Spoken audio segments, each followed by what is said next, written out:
All right. For the docket of February 6, 2024, entertain a motion to approve the appointment of Joanne Lynch, 172 Richardson Ave, to serve as a Veterans Grave Officer for a term of 1 year, term to expire 2025. Second. Thank you, sir. All right, Joanne, if you could come to the podium, please, that'd be great.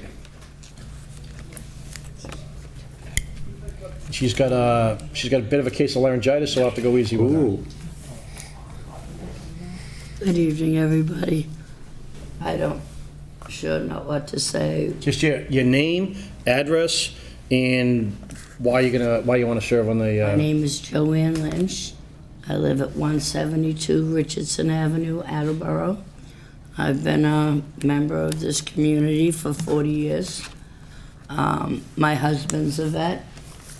I've been working for years with the vets.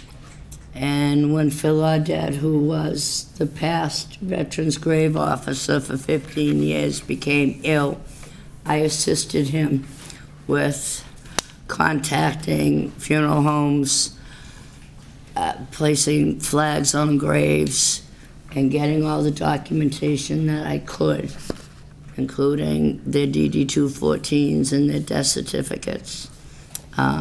Funeral parlors were really nice. They were willing to help. And he wanted me to do this job, and I decided that I want to do this job. I love veterans. As I said, I've been a military wife all my life, and my husband is a veteran.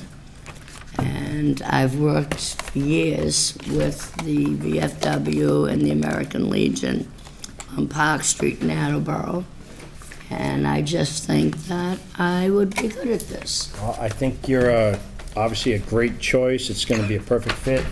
Can't thank you enough. Obviously, me and Jerry go back a long time, and Yeah, way back to the kids in football. and you as well. And I really appreciate you doing this.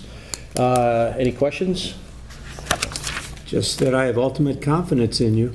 Oh, thanks, Ty. You're great. All right. Well, thank you very much, Joanne. Appreciate it. And we will. You'll be getting a letter in the next few weeks to come in and get sworn in. Well, thank you so Awesome. much. You all have a wonderful evening. All right. Thank you. Bye, Jay. Thanks, Joanne. Yes, better. Okay. Any questions, comments, concerns? All right. All those in favor? Aye. Aye. Motion passes. All right.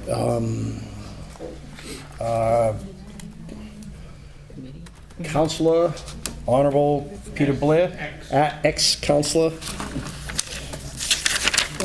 Former. I know. Hang on one quick second.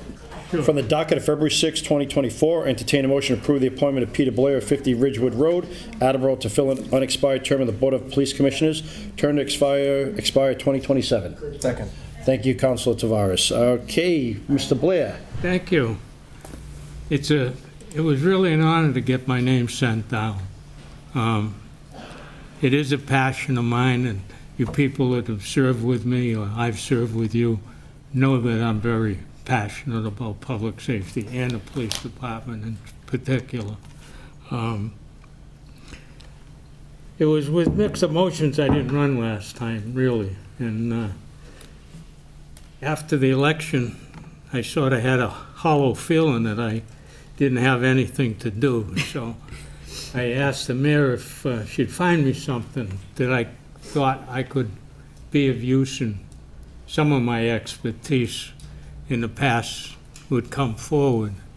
And I suggested the police commission, and she said, I'll have to okay it with Kyle. I said, well, that's fine, because my idea of the police commission is to help the police department. It's not to run it, you know, advisory. If you need something, or he needs somebody to champion a project, or, you know, go out there and push for him, I'll do it. But I'm not going to tell him how to run that department. We are so fortunate to have him in that department. He doesn't need that type of help. He needs help that'll support him in his ideas and progress the department. So when that was suggested, I said, geez, sounds good to me. At least I know something about it, you know? And I was really honored with my name being sent down. So, like I say, I'm going to be here to help the police department, help the men over there, like I have in the past. And when they need something, I'll lobby for them. So that's my idea of being a police commissioner. So I was really honored with the opportunity to serve, and it gets me back in the ballpark a little. I might not be able to hit it out of the park anymore, but ground rule double. There you go. Well, I can't thank you enough. I think it's awesome to keep you, engaged, and it gives me a couple of years to convince you to run again. And also, if you need anything to do, there's a bunch of seats over here every Tuesday. You're going to see me. I'm not going away. Any questions, councilors? President Delicio. It's actually not a question, thank you. Peter, thank you for continuing your service to the city. I think it's important to have the police commission come back into the fold. I think it was a valuable board. You join quite the team of former councilors who've been on that police commission. So, That's right. You served for 2 years, Duff served, so, no, it really speaks to your commitment to the city, that you want to come back so soon. You look great, so. I never really wanted to leave, Jay. I just felt it was time. We had some family health problems and Yeah, whatnot, and there comes a time in life when you have to make priorities, and to me, that was a priority, was my family at the time. And, I'm just glad to see you we continue. get through it, so. Yeah. Now she wants me out of the house. Can't blame her. Any questions? Thank you very much. Council Tavares? I just wanted to echo President Delicio's sentiments. As a younger person and new on the council, it's inspiring to see someone who's committed so many decades to the city, wanting to continue to contribute. So thank you for that. I really do, I enjoyed being a public servant, Yeah, thank Had you. some bad times, but you can't replace the good times. All right. Well, Councilor Waterman. Peter, I couldn't imagine a more perfect choice than you. It's like a match made in heaven in many ways. Yeah. And hopefully this will give you something you're waking up to. And I've that's worked with important. Kyle for a lot of years. Sure. I've known him since I fixed the flats on his bicycles. We do go back a long time. All right. And he's a pleasure to work with. He was when I sat in that seat, I think we have probably the finest, if not at least one of the finest, if not the finest police department in the state of Massachusetts. And it's led by one of the great chiefs, too. So All right. I'll be glad to help out when I can. All right. Well, thank you, Council Blair.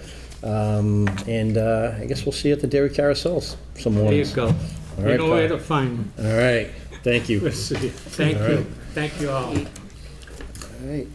Any other questions, comments, concerns? Seeing none, all those in favor? Aye. Aye. Motion passes. Let's see, we have, all right, where's it? Sorry.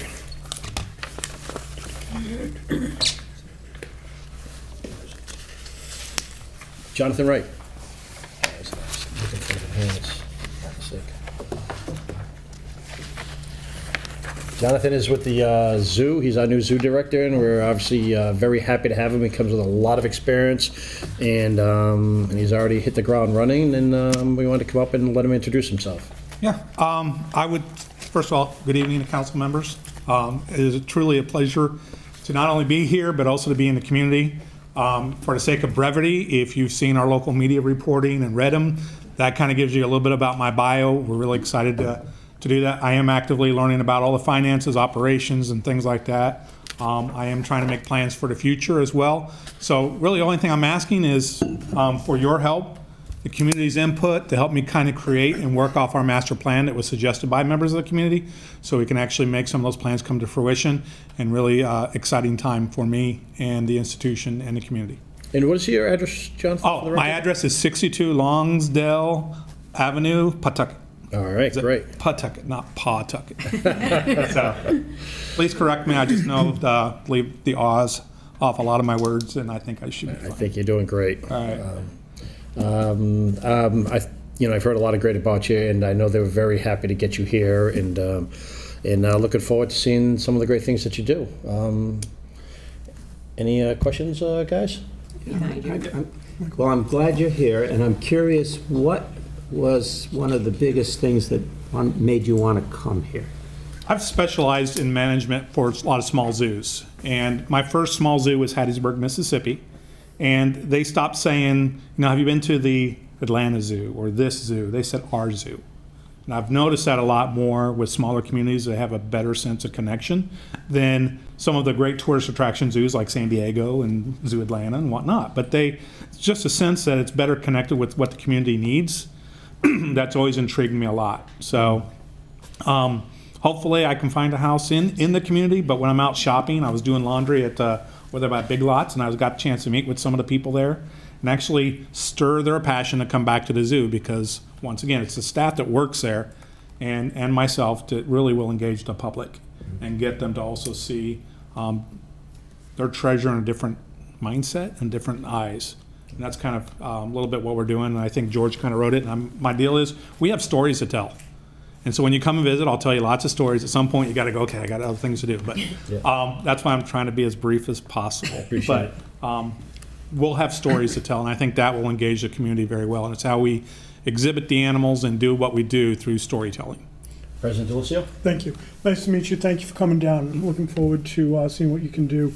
Myself and Council Reynolds this spring, we served on an ad hoc committee to kind of talk about some of the challenges the zoo was facing. I think when you look at Capron Park, and this is certainly a little bit of a cliche, but it's truth. It's a crown gem of the city. We're lucky to have the zoo we have, the staff, the displays, the animals especially. What do you think your biggest challenge as you get up and running is going to be? I might reserve that until a little bit more, but really what it comes down to is connecting, communicating with the community again. I think that's kind of the key, and the staff that is there want that as well. They remember, and they're just trying to figure out how do we get into that? How do we get past that COVID stigma that a lot of zoos have had, and a lot of zoos have come back very successful in some of the biggest years. It just didn't quite happen yet here. Okay. Follow up if I may? Yes, sir. Okay. So I appreciate that. I think community outreach is going to be really important. I think we have to take a look at where we are, where we want to go, how we're going to get there. It sounds like you're formulating a plan. I know you're still getting your feet wet. Would love the opportunity to come down and spend some time with you, take another tour of the zoo, which we've done in the past. You talk about community, you talk about telling the stories. I love that. I think that there's a lot of stories to be told. How do we turn stories into higher admissions? When you add more, and there's that connection or even perceived value, people will see its value and hence then potentially increasing the fees.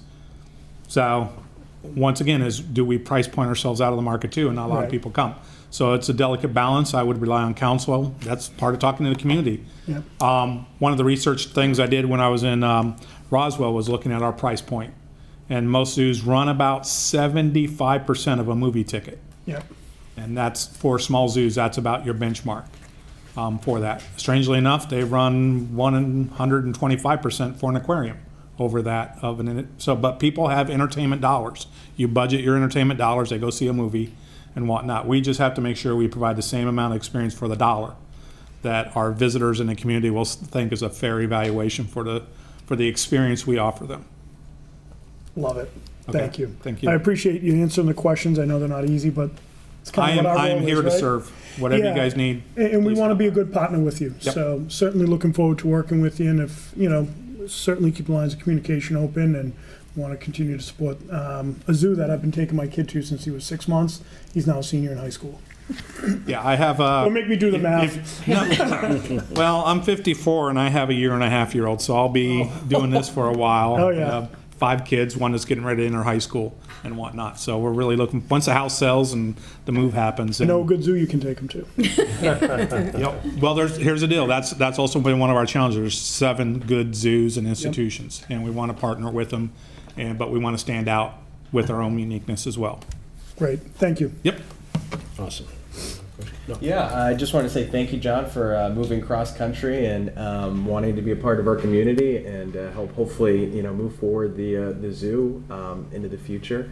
As someone who grew up here in the city and spent a lot of time at that zoo growing up, really excited for this. And, one thing that you said definitely resonated, which is interaction with the community and building that community involvement. And I think that's going to be very important, especially since a lot of the dollars that get spent out of the zoo are from people that are from outside of the city, which is great.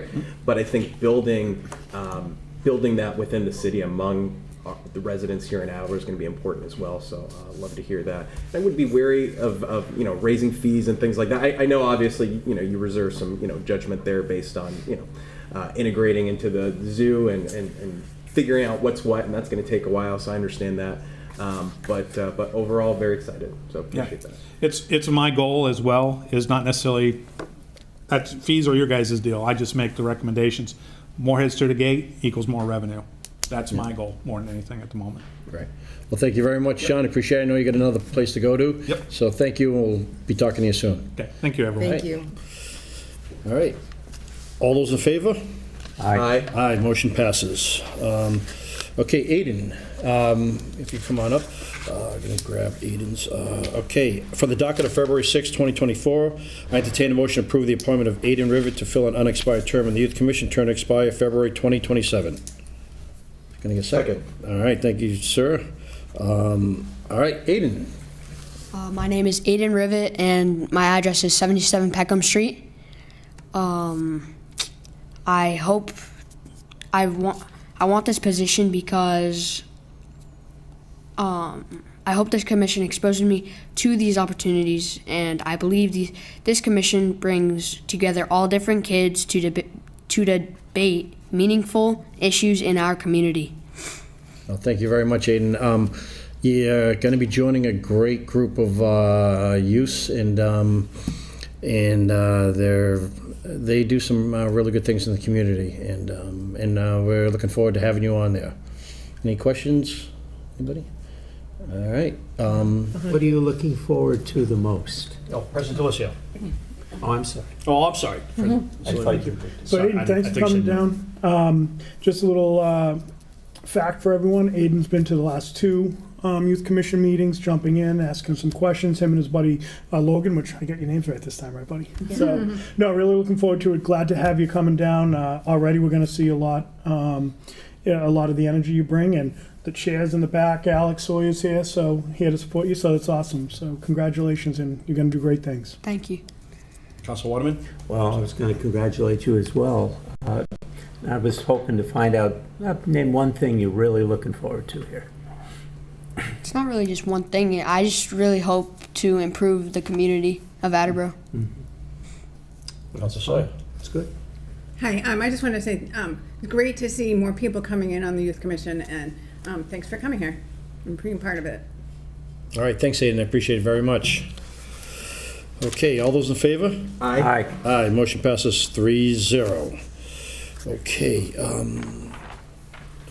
we're going to go to, for the docket of February 6, 2024, entertain a motion to approve the appointment of the following named residents to the Sustainability Commission, each of the 3 terms. I'm going to state all these names, and then we're going to call everybody up. Erin Connell of 366 South Main Street, Attleboro.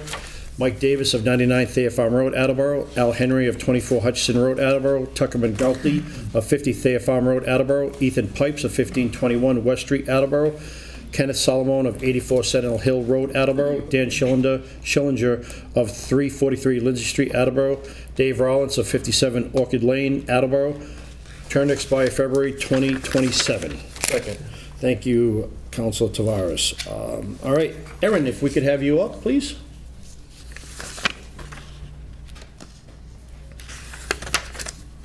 Hi, my name is Erin Connell, 366 South Main Street in Attleboro. Council members, I really appreciate your time, and I definitely appreciate the approval of the Sustainability Committee.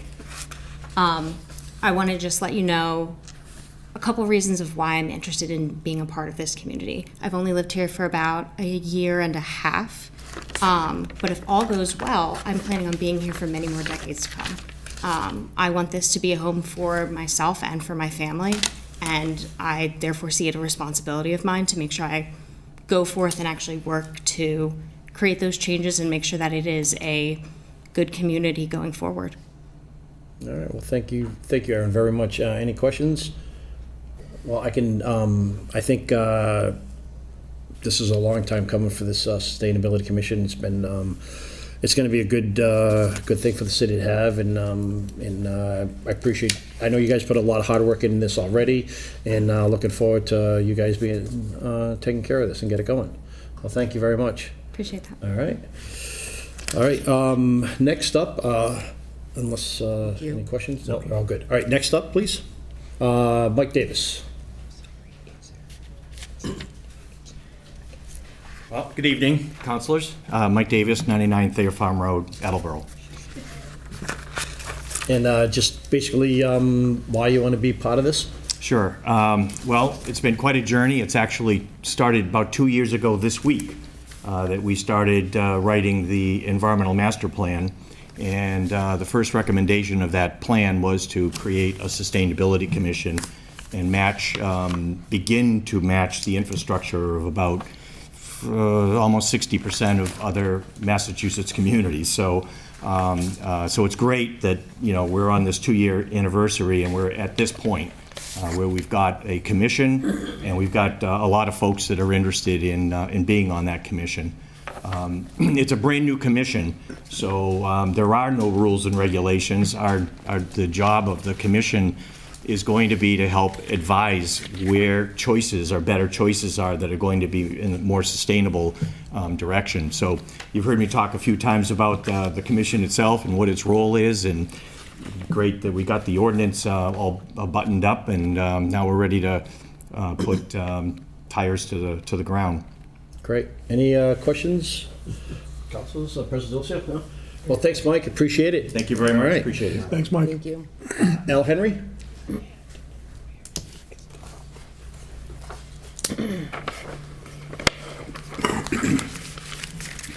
Good evening. My name's Alan Henry. I live at 24 Hutchinson Road in Attleboro. And I'm pleased to be here tonight to represent the city and the Sustainability Commission. So basically, Al, and I appreciate you coming in. So we're asking everybody just kind of give us a quick reason on why you want to be on the commission, and we'll take it from there. I want to ensure that our children and grandchildren have the same opportunities as previous generations.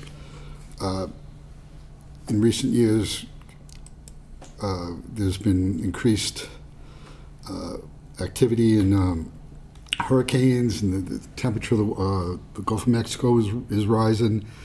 And in traveling around the country, I've seen extreme drought and forest fires, and they seem to be coming more frequently and more intensely. In Attleboro, we've had water restrictions and then recently flooding, so there's extreme measures in all parts of the country. Phoenix has had 31 days of more than 110 degrees this year. So there's got to be some changes made to allow our future generations to move forward. All right. Well, thank you, sir. Any questions? All right. That's all right. Take them as a given. Yeah. All right. Great. All right. Thank you, sir. Thank you, Alan. Thank you. Tucker McNulty. Hello. Hey, thank you, sir. My name is Tucker McNulty. I live at 50 Thayer Farm Road in Attleboro. The reason why I want to be on the commission is that since I don't want to date myself, but in high school in the 90s, I've been involved in environmental movements, got my bachelor's degree and master's degree in environmental sciences, and currently work in the environmental insurance industry. So wanted to bring that knowledge to the city. Well, thank you very much. I appreciate it. Looking forward to this. Any questions? All right. Thank you, sir. Thank you. Appreciate it. Ethan Pipes.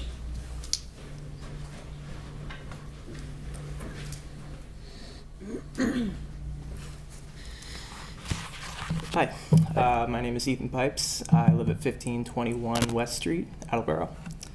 I've lived in Attleboro my whole life, that being 23, almost 24 years. I grew up here. I'm pretty involved in like civil engineering. I have a lot of knowledge in that department, and I feel like the sustainability field is really lacking from participation in that field. So I feel like I have a lot to offer, and I feel like I have a lot of knowledge to help advise the different departments of the town into how to maybe make things a little more sustainable around here. Yep. Makes sense. All right, great. All right, well, thank you, Ethan. Appreciate it very much. All right. Thank you. Kenneth?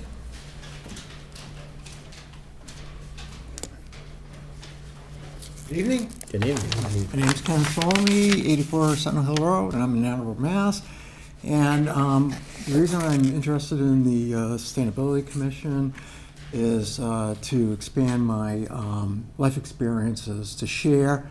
And one of the most opening experiences I had is poverty. And if you've ever been in poverty, you understand that you have no choices. And sustainability is just that. And as I went through life, I realized that the choices that I make are ones that I'm interested in improving my own existence, and we've gotten to the point in our household now where probably 90% less carbon emissions through heat pumps. We have solar panels, and I just want to expand that on a greater scale. All right. All right, thank you, sir. Appreciate it. All right, Dan? Thank you. Oh, Pamela? Oh, did you? I just wanted to say that I know Mr. Salome, and I think he is a terrific addition to this commission. He will research something until the last detail is nailed, and don't be surprised if you get an email before 7 o'clock in the morning. All right, great. That's a fair warning, but I'm All right. delighted to see him. Is Dan here? There you go. Hi, Dan Schillinger, 343 Lindsay Street. I've lived here 10 years. I have 3 kids. You know, we're all in the school systems here. And we want to continue to have everything available to them and to us. All right. Any questions, anybody? All right, well, thank you very much. Appreciate it. Thank you. Dave Rollins?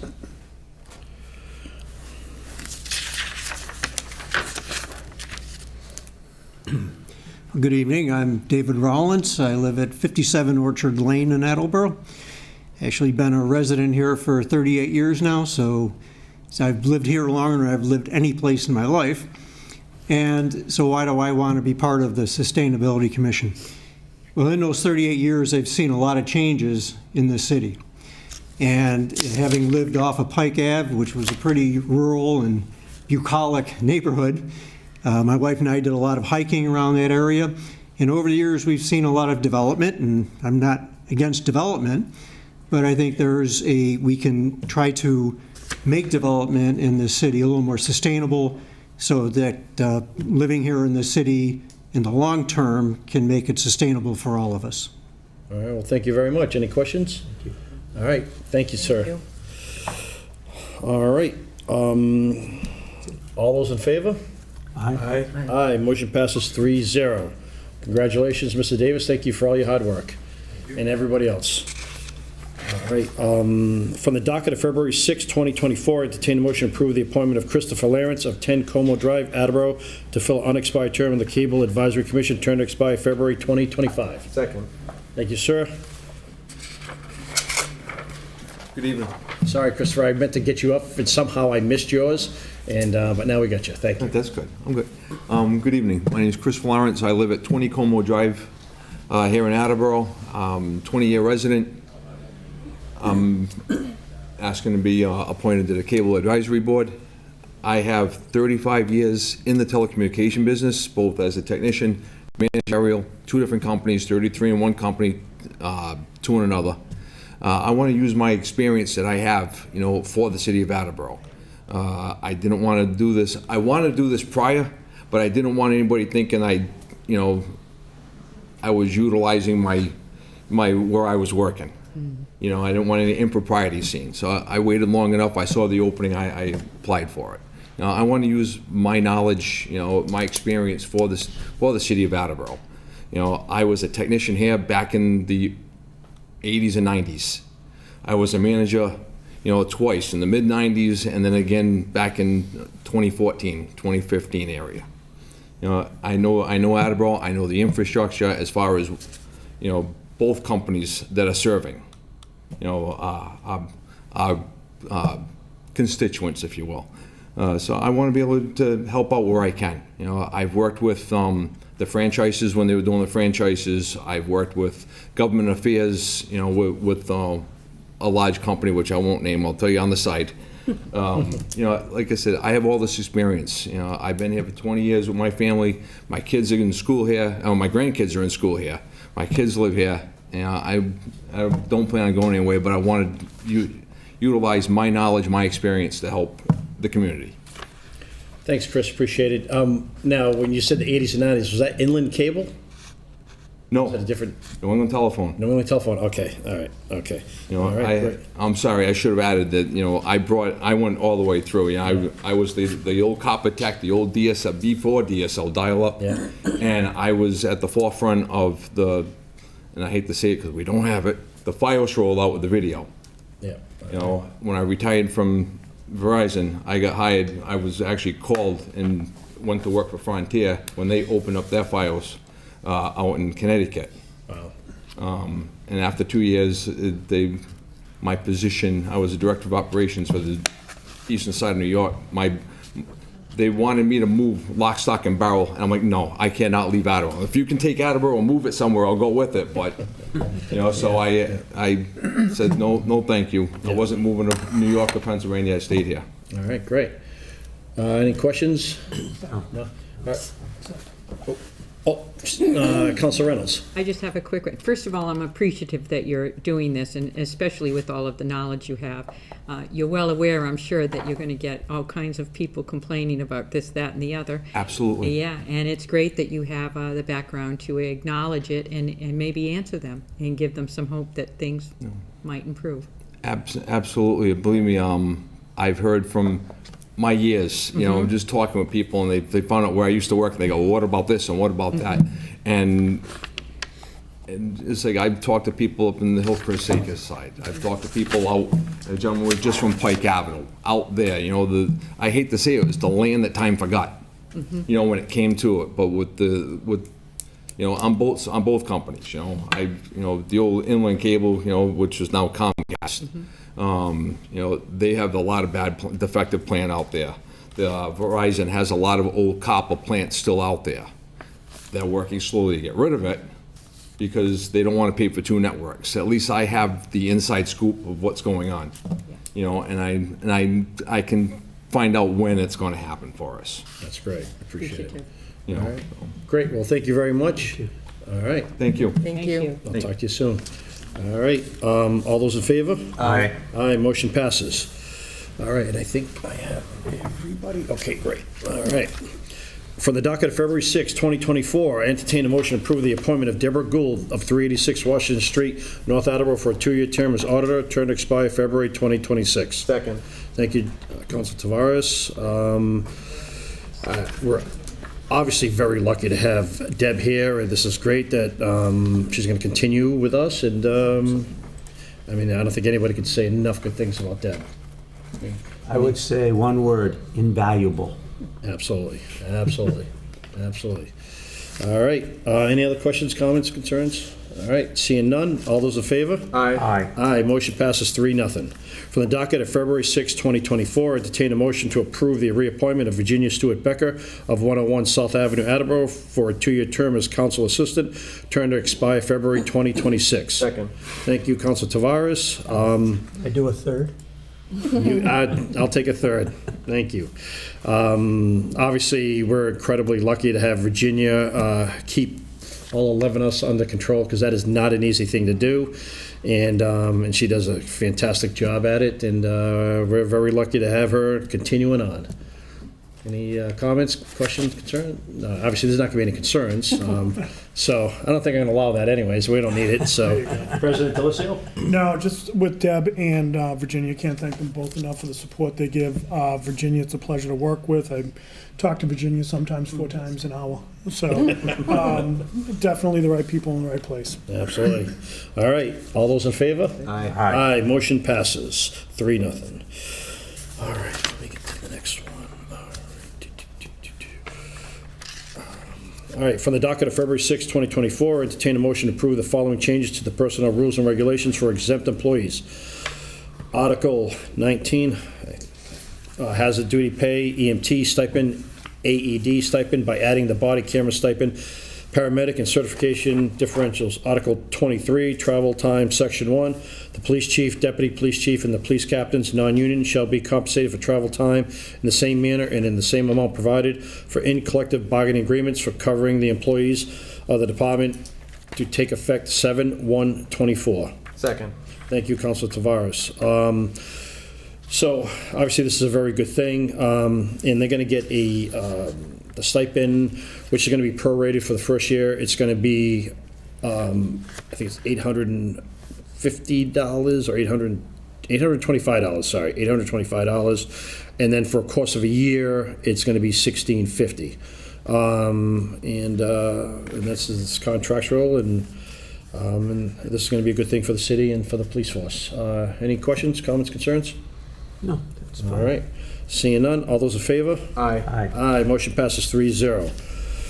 For the docket of February 6, 2024, I entertain a motion to approve the following transfers totaling approximately $138,500, $2,600 from account Citywide Reserve Fund Labor Negotiations to account City Council Salary, Wages, and Full-Time, $11,100 from account Citywide Reserve Fund Labor Negotiations to account Mayor's Salary, Wages, Full-Time, $16,000 from account Citywide Reserve Fund Labor Negotiations to account Budget Administration Salary, Wages, and Full-Time, $4,700 from account Reserve Fund Labor Negotiations to account Assessor Salary, Wages, Full-Time, $8,000 from account Citywide Reserve Fund Labor Negotiations to account Personal Salary and Wages, Full-Time, $19,800 from account Citywide Reserve Fund Labor Negotiations to account Police Salary, Wages, Full-Time, $9,800 Citywide Reserve Fund Labor Negotiations to account Fire Salary and Wages, Full-Time, $6,100 from account Citywide Reserve Fund Labor Negotiations to account Animal Control Salary, Wages, Full-Time, $10,500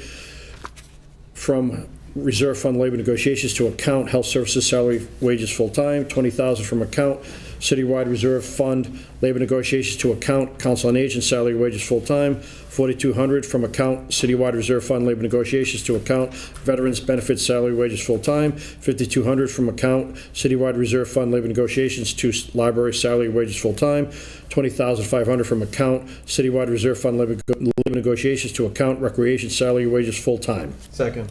Thank you, Councilor Tavares. This is, the cost of living is 3%. The money is in reserve for this, and it's good that this is taken care of, and this has been approved, and now this is just basically, this has already been approved. Now this is just basically taking care of the money transfers. Any questions? No. All right, seeing none, all those in favor? Aye. Aye, motion passes 3-0. All right, for the docket of January 2nd, 2024, we got a public hearing on January 16th, 2024. I entertain a motion to approve the proposed amendments to Chapter 13, including the following. Change the title of Chapter 13 from Personnel to Human Resources, including the table of contents in index, deleting the phrase Personnel Department in every instance, and replacing it with Department of Human Resources. Number 3, deleting the phrase personnel director and/or personnel consultant in every instance and replacing it with director of human services. Number 4, deleting the phrase personnel board in every instance and replacing it with human resources board. Second. Thank you, Councilor Tavares. Basically, this is, some housekeeping, doing proper terminology and wording and stuff, and this is good to get this done. Any questions? None, seeing none. All those in favor? Aye. Aye, motion passes. That's all for Personnel, Veterans, Human Services Committee. I call for adjournment. Second. Thank you. All those in favor? Aye. Aye. We are adjourned at 6:40.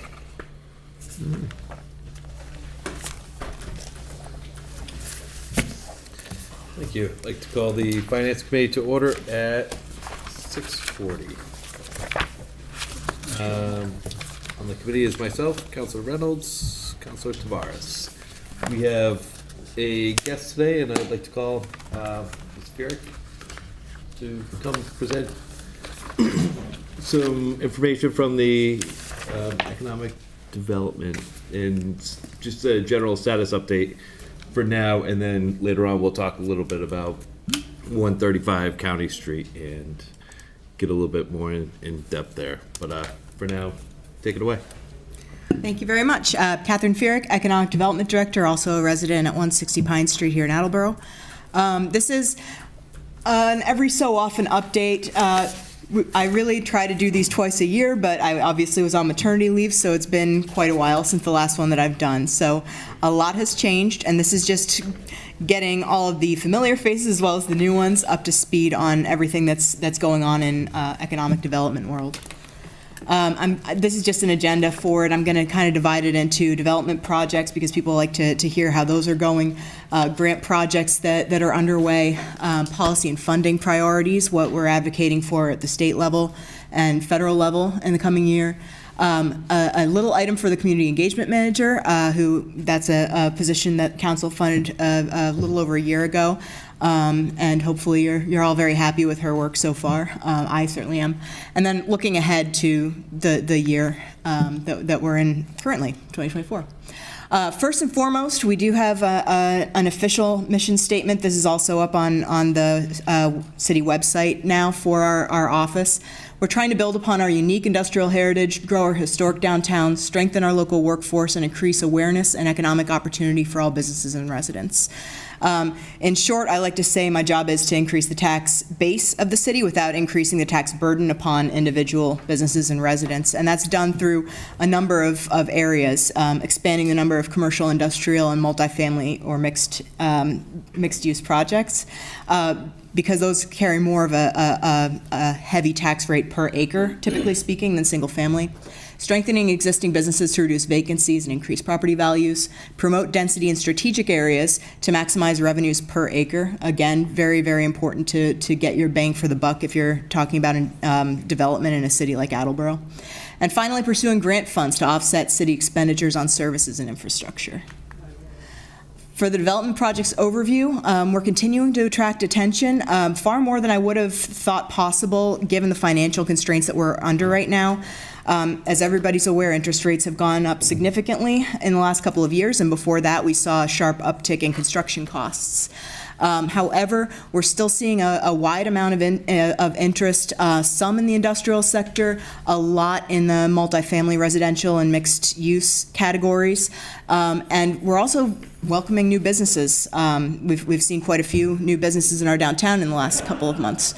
I've marked on the map some of the projects that are currently under construction, as well as ones that are in pre-development, which typically means they're in permitting or they have their permits, they're doing due diligence, stuff like that.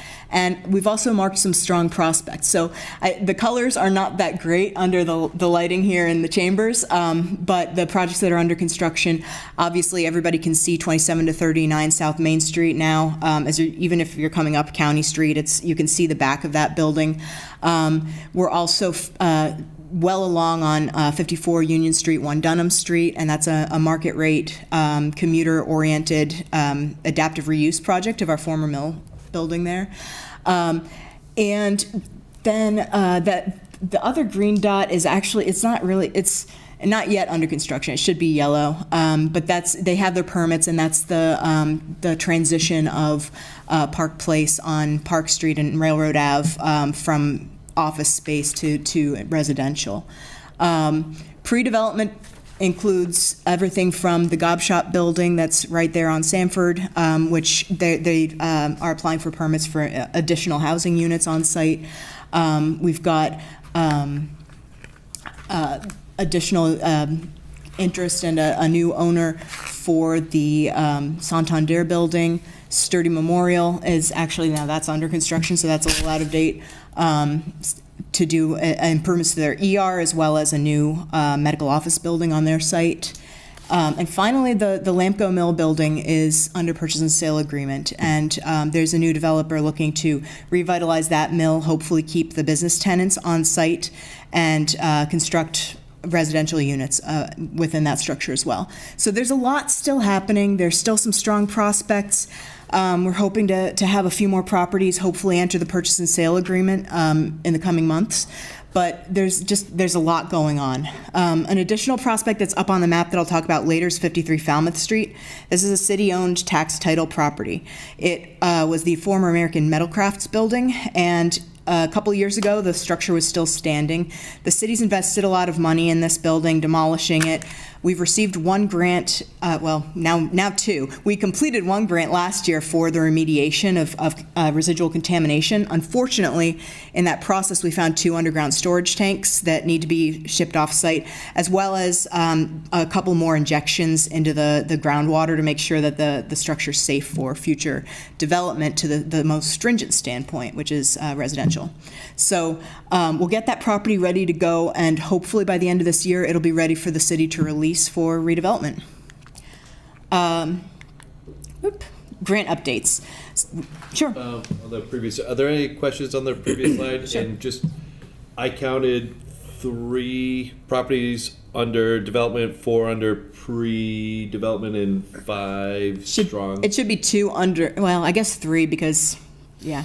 I did 2 erroneous, so they cancel each other out, yeah. 1 yellow dot should be green, 1 green dot should be yellow. Okay. Okay. Thank you. President Delicio. Catherine, always great to see you. Thanks for coming down. That's really good news about 53 Falmouth Street. This has been a project that's been going on for over a decade. Yes. I was dealing with this when I was a member of the ARA back in 2013, 2014. Mm-hmm. So to see this finally move, and we kind of always had that concern that what's going to be underneath. So at least we know a little bit more what we're dealing with. But I think this is really something that the residents should be pretty excited about. So nice work. It's a great project. Well, I'll talk a little bit more about that later on. Are there any other questions for now? We can put a pin in that, but that was one of the things that I wrote down here was ARA involvement, and that used to be something that we heard a lot about, and over the past couple of years, we haven't heard much about. So sure, we don't need to talk about it much tonight, but I do have some questions about where they've been recently and how involved they've been since you've been around. Sure. But we can talk about that later. Absolutely. I'll actually talk about them on this slide. These are the grants. Fiscal year 2023 projects are more or less closed out. We received a Making It Public Art banner grant through the New England Foundation for the Arts, and we created that banner celebrating downtown Attleboro's history and future in front of the construction site of 27 to 39 South Main Street. So that project was done at no city expense. It was the grant to the artist to do the actual work with a $5,000 residual amount from another mass development grant to pay for the banner itself. So that was no city cost, and it's a nice temporary public art project. The TDI co-sign project, that was one where we provided updated sign designs and production at no cost to some of our downtown businesses. We actually ended up being able to fund everybody who applied for that grant originally. We ended up getting having lower quotes for the productions of the signs than we were expecting, so we were able to give a sign to everybody. So a lot of the signs that are in our downtown now that have gotten a facelift in the last year or so, those were done through this program. So Burgundian, Kimochi, the round hanging sign that's out front, Intuitive Hair Salon, TNT Nails, Creation Nation, Total Modesty. A lot of the downtown businesses were able to participate in this program. Again, no cost to the city. That was done through a Mass Development TDI local grant. 53 Falmouth Street cleanup, the first phase is closed out. The second one, I just got the contract from the state today, so that's going through our legal process here at City Hall. And hopefully that one will be done by the end of the year. There was a downtown district management grant. That one is now closed out. What we tried to do here is talk about the future of our downtown once the Mass Development TDI program expires. That provides like a fellow and a suite of grants to a downtown area in a gateway city. But it only has a lifespan of 3 years. We're in our second cohort, meaning we're not going to get it again after this. We have 1.5 more years of fellowship support as well as grant support for our downtown. The district management plan was really looking at where do we go from there. There are volunteer models that we looked at. There's something called a business improvement district, but that requires a vote of the majority of landowners within the downtown to basically like vote themselves a fee annually that's collected through their tax assessment, and that goes towards an organization that administers things like planning events, doing snow removal on the sidewalks, which is something that our downtown could greatly benefit from, and just making sure that people have the supports that they need for their businesses to thrive in our downtown. So we have the plan now. It was finished just 2 months ago, and hopefully we can get some traction on that and create an organization to take the reins from TDI after Mass Development steps back. Finally, we received an earmark from the state economic development bill last year to provide an industrial development strategic plan. We're still underway there. That plan is going on for another 2 months. We've learned an awful lot about our industrial sector through this plan already. We've talked to a lot of businesses. Number one, above everything else, is workforce, workforce, workforce. And that probably doesn't surprise anybody in this room. It's a complaint across industries, but it's really hard to find individuals interested in joining in the industrial sector at the price points that are available, and particularly with the skill sets that are required. There's also a graying of that workforce, and a lot of individuals who will be retiring, and they're facing a shortfall of skills to replace those individuals. The good thing is, it's been a very steady 30% of wages paid in the city of Attleboro have been industrial throughout the last several decades. That's almost unheard of. We really haven't shrunk too much in the last few decades, and it's a third of all jobs here in the city. So that's something that speaks to the strength. Personally, I can speak to the fact that if an industrial business leaves Attleboro, typically the building is snapped up within a couple of months, even if it takes a while for the person to like get their operations online here. It doesn't take long for those buildings to be filled up.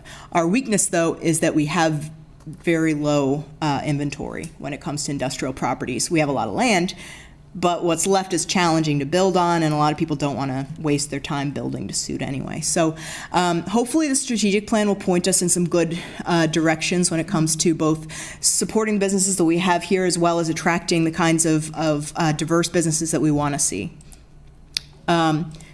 And fiscal year 24 projects, like I said, there's a phase 2 for 53 Falmouth Street. We received an MDI grant, which is a grant of services. So I'll be submitting that after we actually have it. To look at the downtown pedestrian experience, we're going to be looking at comfort, accessibility, and safety as the 3 big key items. We're going to have some low-hanging fruit, things like changing the signals to make sure that people aren't waiting at a street light for 50 minutes when they're trying to cross the street or something. We're also going to have some longer-term capital improvement recommendations, things like where to put curb cuts, or if there's an area where people are jaywalking a lot because there's not adequate pedestrian infrastructure, how can we put it in safely and make sure that people are protected? Finally, and this speaks to the ARA, they received a community planning grant this year from the Executive Office of Housing and Livable Communities. And they're looking at future activities after the Transit-Oriented Development District land is developed. After that, their holdings are going to be very minuscule. They only have a smattering of parcels across the city in terms of holdings. And they're going to have a little bit more money once the sale's complete. So, it's an all-volunteer board. They do their best with the ability that they have, but they lack a lot of capacity. And it takes a lot of effort to look into what are the powers of a redevelopment authority, what are some of the ways that they can finance their operations, and what are some of the activities that other communities are doing that could benefit Attleboro. So they are going to be releasing an RFP for that within the next hopefully couple of weeks. And that'll be a plan that will take place until about March of next year, they're thinking, as an end date for that plan. So hopefully we'll have a new look to the ARA. Are there any questions about this slide? I do. Councilor Holmes? Thank you. So the TDI, the signs, did anybody apply that did not qualify or did not receive funds? There was nobody that applied in the original round where we put out the application that didn't receive funds. There were people that asked subsequently after that application period was finished. They just poked their head and said, "Hey, can we get one of those?" And we weren't able to accommodate them. But everybody that applied when we first released the application, they all received signs. It does look a lot better. Thank you. Yep. And again, you said the RFPs for the TOD land, you said is roughly March? No. The end date for the ARA strategic plan is going to be next March, we're hoping. Okay, when did you think that they would be asking for the RFPs for? Putting the TOD land out to bid? Yes. It's very, very likely going to be soon. We're hoping this calendar year, ideally spring, maybe early summer. It's taken a lot of work and negotiations with the MBTA to get access to some parcel fragments that are really necessary to develop a portion of that transit-oriented development district. For the new councilors, this is a strip of land that's adjacent to the MBTA commuter rail station. We built Riverfront Drive and Judith Robbins Park along the 10-mile river there. On the other side of the street, there's land that had some orange webbing up a couple years ago. That was the ARA and the city cleaning up a former municipal landfill, as well as a former chemical plant, American Metal Products North and South. There was a lot of industrial use in that land. It's been fully remediated to the highest possible standard. We're hoping that we can find a master developer to coordinate the development of that land within this next calendar year. Construction probably won't start till next year while people get their plans in order. But we're hoping we can at least select a master developer this year. Any other questions here? That's exciting. Okay. Thank you. So policy and funding priorities, I'll go through these really quickly. We advocate with our partners in other gateway cities a lot. We have a monthly call with all the economic development folks. Some of our priorities, my pet peeve is the community one-stop portal, and they've actually incorporated a lot of our changes already. They just released this fiscal year's portal to us, and they've actually corrected a lot of the items that we were having issues with. So we're very grateful for that, but we continue to advocate for the grant system for the state government across agencies being a little bit more user-friendly. Business resilience loans or grants, we've seen a rise in businesses affected through the recent flooding and through other natural disasters and all the the property-specific issues that can occur.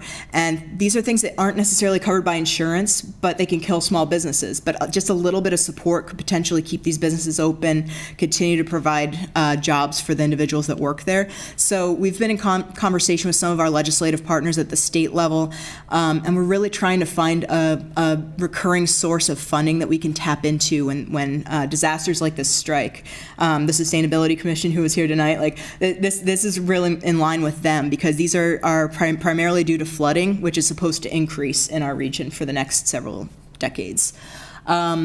Improving food truck permits, that's an issue that I like to tell people about anytime I get a chance.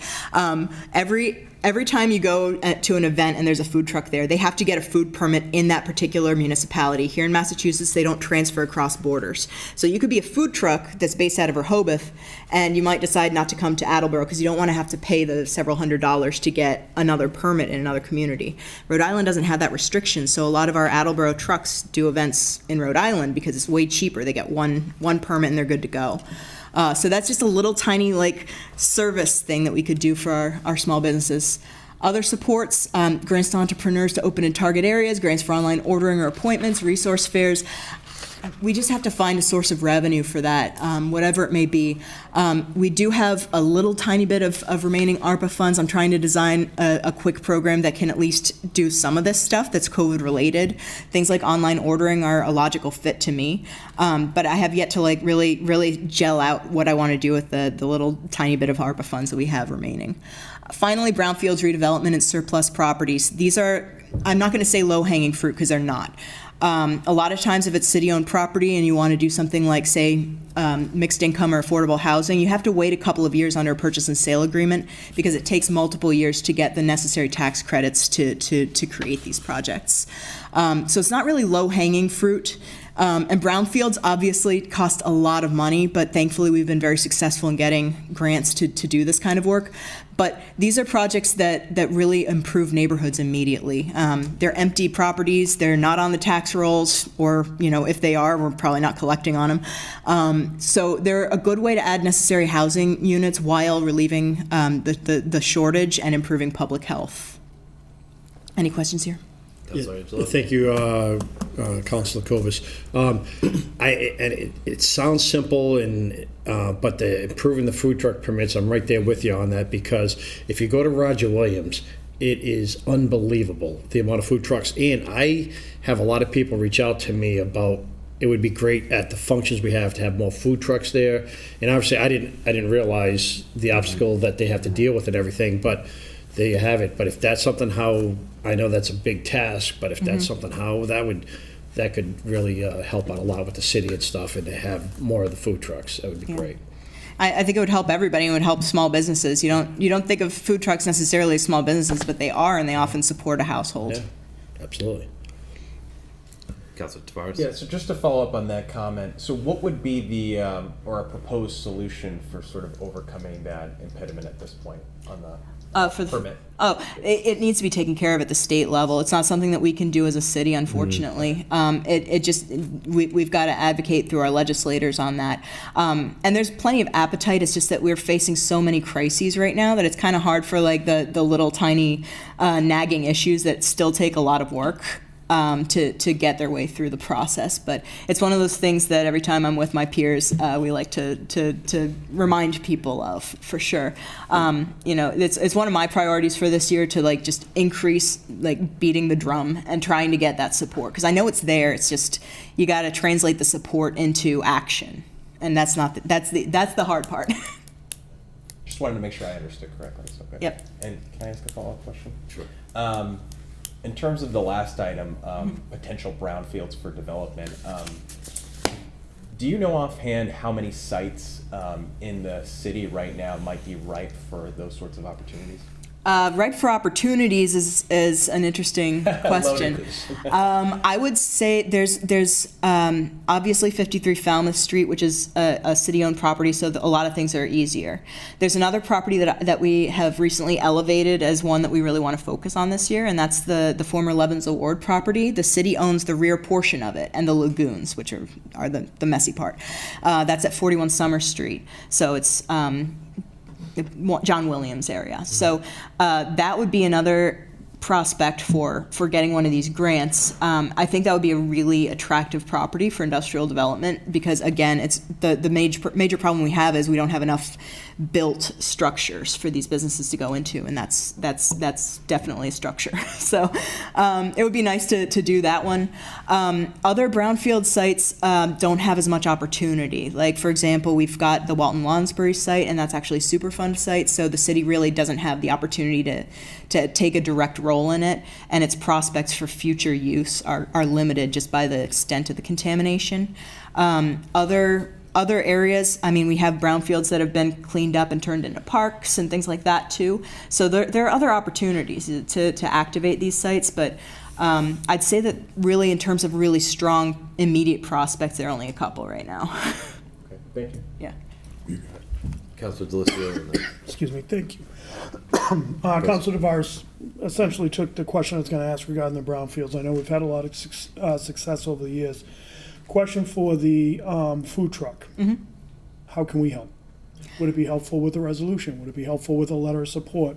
What are some of the things that we can do to help support and cultivate that small business through this growing and very popular new business? That's a really good question. I have some peers that are much better than myself when it comes to knowing the exact buttons and levers to push. I'd like to consult with them, but something that we've done in the past for other issues are very public op-eds signed by multiple communities. So that's something that's worked really well for us on, for example, the Housing Development Incentive Program, which was our primary objective last year, and we were successful, yay, in saving it.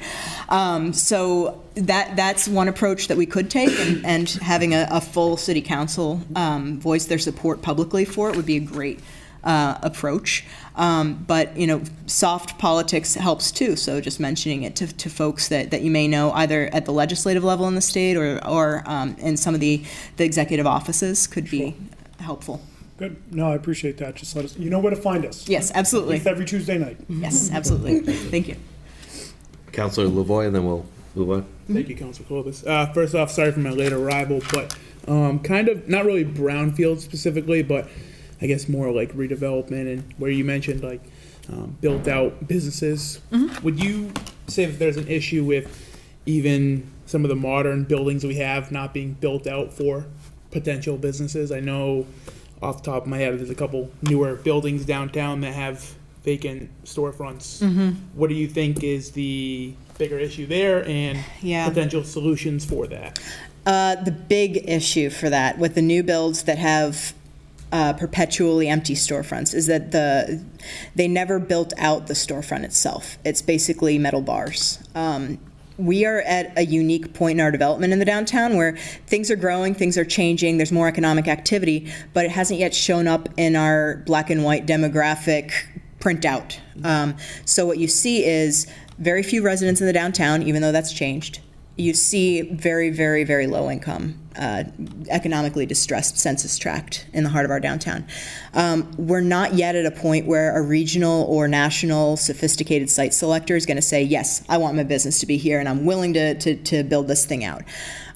Small businesses who open in our downtown because they smell the change in the wind, because they care about their community, they want to invest in it, they don't usually have the capital to do the kinds of extensive renovations that are necessary even to build a vanilla box. So one of the things that we're toying with when it comes to the transit-oriented development district is making that a part of the RFQ and then RFP for the master developer, which will be, you've got to build it out fully. Like, at least give us a vanilla box, because otherwise we're going to end up with the same issue that we have in our newer buildings by the train station, which is the only people who aren't going to run those demographic numbers and do have deep enough pockets to build the space out are healthcare related, like physical therapy or a dentist. We don't want any more of that down there. We want commuter-focused businesses, things like cafes, things like coffee shops or dry cleaners, things that people need by a train station. So that's the hope, is that we can craft it into the RFQ, RFP, and make sure that it's one of the deciding factors, the criteria that we look at when we select a master developer. Thank you. Okay. And then community engagement. I did ask Kaylin Lockyer to create just a slide talking about her approach to her position. She's been activating, creating new events, making sure that people are aware of activities that are going on downtown. She has multiple email lists, everything from downtown business owners to restaurants for Restaurant Week to all of her social media accounts. And she really does a wonderful job of monitoring everything. She looks at the data behind to make sure that we're reaching people. She always points out to me when we have a slow day that she's disappointed because she hasn't gotten engagement on this or that. So she's really monitoring it all the time. And one thing that I will say that's a unique strength of Kaylin's is her ability to be incredibly professional as the voice of our social media. She will respond with courtesy and respect, even if she isn't given it necessarily. She will make sure, even though we have a standard response to people that says, please contact City Hall, this page isn't monitored, blah, blah, blah. If it's a question that she can answer, she will. So I have to laud her in all ways for being able to manage social media in a very professional and effective manner, because that's a skill set that not a lot of us have. I'm a dinosaur. I don't even have social media except for LinkedIn. So I really appreciate everything that she brings to the city, and particularly, she's going to be having the Restaurant Week again up in March, and that was a big hit last year. Spring Fling is another event that she's going to repeat. The Downtown Trick or Treat, we've heard from multiple businesses that's their best day for the whole year in the downtown is when she does the Downtown Trick or Treat. And it's, last year I know it was over 700 families that were there. And this year I think it was even higher than that. So she does a lot of really good work promoting the city and making sure that our residents know what's happening. So, can I ask a question? Councilor Forward and then Councilor Waterman. Sorry. You speak very quickly. Who is in charge of these community events? Sure. Kaylin Lockyer is our community engagement manager. She's in my office. Thank you. Mm-hmm. Councilor Waterman. Sorry. Well, building upon what you were saying about restaurants, et cetera, what are the thoughts about increased cultural aspect to the city? Could you elaborate a little bit? Well, for example, we have a dead theater we don't use. Yes. That's one example that I don't know if that will ever come to anything. We do have a theater up North Main. Mm-hmm. We've provided some more music downtown in the back area there, Sure. behind Main Street. And I don't know whether there's any more thinking going on in those. There's actually a lot. The one subcommittee of our TDI, which is again that downtown management group, that's really, really effective and punches way above their weight, is the Public Space Activation Committee. That includes our art museum. It includes Illuminate Arts, which is like an art and culture organization for young youth in our community. It involves the Steampunk Festival folks, like just a huge amount of our cultural assets they team up together and they come up with these amazing ideas and events, and they actually pull the trigger and make them happen. The assets that we have, like the theater, for example, actually, I think it was just today, there was a group that was going to look at the space and to see what can be done, if anything. It's got its challenges just because it's pre-ADA and pre-obesity epidemic, so it may or may not be easy to adapt to present use, but they're going to try if they can. Another thing is they're coming up with, they're trying to get a cultural district created where you get some support through the state to do recurring activities and hopefully to increase capacity through being able to pay some people to do some more work in the arts and culture field. One thing I found about Attleboro, you can spend hundreds of thousands of dollars on a very necessary project and people are like, yeah, that's okay. And then you spend like $2,000 just to do a utility box wrap with a local piece of art on it. And people go crazy. They love it. So I think that there's more than enough appetite among the residents of Attleboro for more cultural activities, events, spaces, etc. Hopefully we can get there. And there are a lot of really capable people working on that.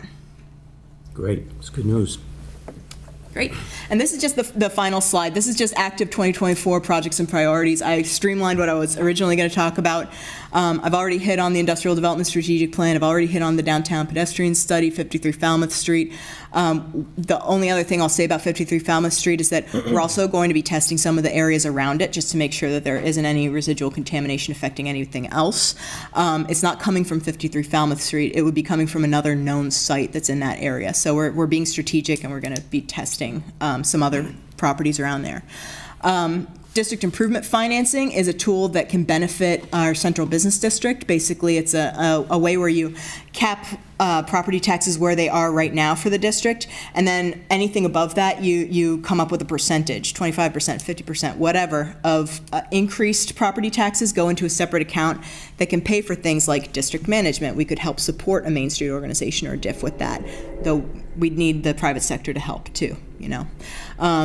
You can also fund infrastructure, like if we wanted to deck the North Main Street parking lot or something like that, you could put that into the master plan. There are a lot of things you can do with DIF, so we're exploring that right now. We don't have a final master plan for that area, but it is something that's on the horizon. Property assessed clean energy financing, that speaks to something that Councilor Lavoie was talking about. When you have existing buildings for industry or commercial space, but they really aren't usable right now. We've got a lot of really old assets, a lot of really windy assets. If you need a new roof, new windows, new insulation, those are all eligible expenses under property assessed clean energy financing. The city can opt into it. It's a mass development program. It's funded by a third-party bank of some sort that has a pre-existing relationship with mass development. The city's only role is to serve as a collector. We include a line item on your property tax bill, hence property assessed clean energy financing. And so because of that security of it coming out off of your property tax assessment form, the repayment of your loan, the banks are willing to reduce their interest rate a good amount. So it's a way to get some of this older building stock improved and more energy efficient and cheaper and more efficient to run, hopefully. So we're looking into that. We're going to make sure that it meets what our back office folks need in terms of the fiscal processes, the collector processes, because we don't want to do anything that could jeopardize our existing systems, but it is a tool that would be very useful in Attleboro. Like I said, transit-oriented development district, we're really hoping to put the land out to bid for a master developer this calendar year. We could have an RFQ out there within, a couple months here. So it all depends on those legal negotiations, which often take time. And we're going to be planning some small business events. We're already talking to some partners about doing an entrepreneurial development related event, a job fair, and a small business resource fair. So those will be 3 separate events in the coming year. And finally, surplus property disposition and development. The city owns a lot of properties. Not all of those are used at all, and some of them are used very, very seldom, so we can be a little more strategic about that and return some of our properties to the tax rolls, thereby improving the tax base without increasing the tax burden on anybody, which I think is a good segue. So I'm sorry I took up so much time. I was hoping to keep that short. Perfect.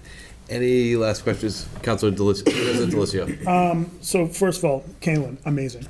Amazing. It's not uncommon to see her walking up and down, talking to businesses when there's an event coming up. So she just does an amazing job. Questions I get a lot. First is the sign at Wall Street in South Main. Mm-hmm. Any plans on that? Is that anything that? Yeah. Now that we've got some branding assets, we're going to come up with a couple of different options for how to replace that.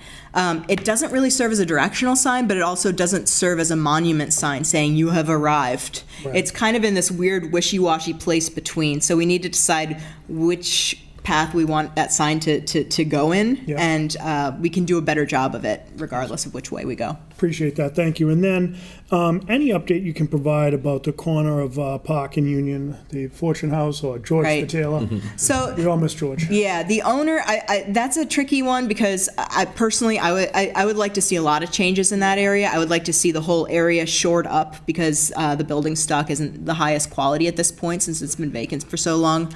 The existing property owner is welcoming tenants, and they're specifically looking towards something medical. So I weighed in. I'm a downtown resident. We don't have a walkable pharmacy. Yep. I would love there to be a pharmacy in the downtown that you could just get your prescription right there instead of having to drive all the way up Pleasant Street or down to County Square. So that's my personal desire, but they were open to it, and hopefully we can work with them to try to plug that in. One good thing about that space is that they have 2 additional storefronts that are filled now. Yeah. So there's only 1 vacancy, and unfortunately it's that corner piece. Mm-hmm. Thank you. Councilor Dolan and then Councilor Lavoie. Thank you. I just have one comment on the TOD. Mm-hmm. if you could get the build out and the RFQ or the RFP, I think that would be huge. And I think that whoever makes that decision maybe should demand it. Definitely, because like you said, I mean, it's not feasible for most people. Yeah. So I think that would be a big deal, because I'd hate to finally have something done with that property to look at empty storefronts. Well, the thing about the TOD, if you have that density going in there, it in essence becomes its own neighborhood, and you can leverage that to get pre-signed deals with various regional entities. I know for a fact that one is sniffing around here, so I'm hoping to put them in touch with whoever ends up bidding. So we might not need it to be in place, because they may already have ideas about future tenants, because we're talking about somebody with deep pockets and a lot of connections that would be able to do this project. But I think that we have to do the RFQ and start talking to people first before we realize how strict we have to be in our language to make sure that that's done. Because that's the last thing I want to see is more either medical space. Like, I don't want that to become a medical cluster. I want the people who live in that neighborhood to have amenities and services that they can access. Agree. Thank you.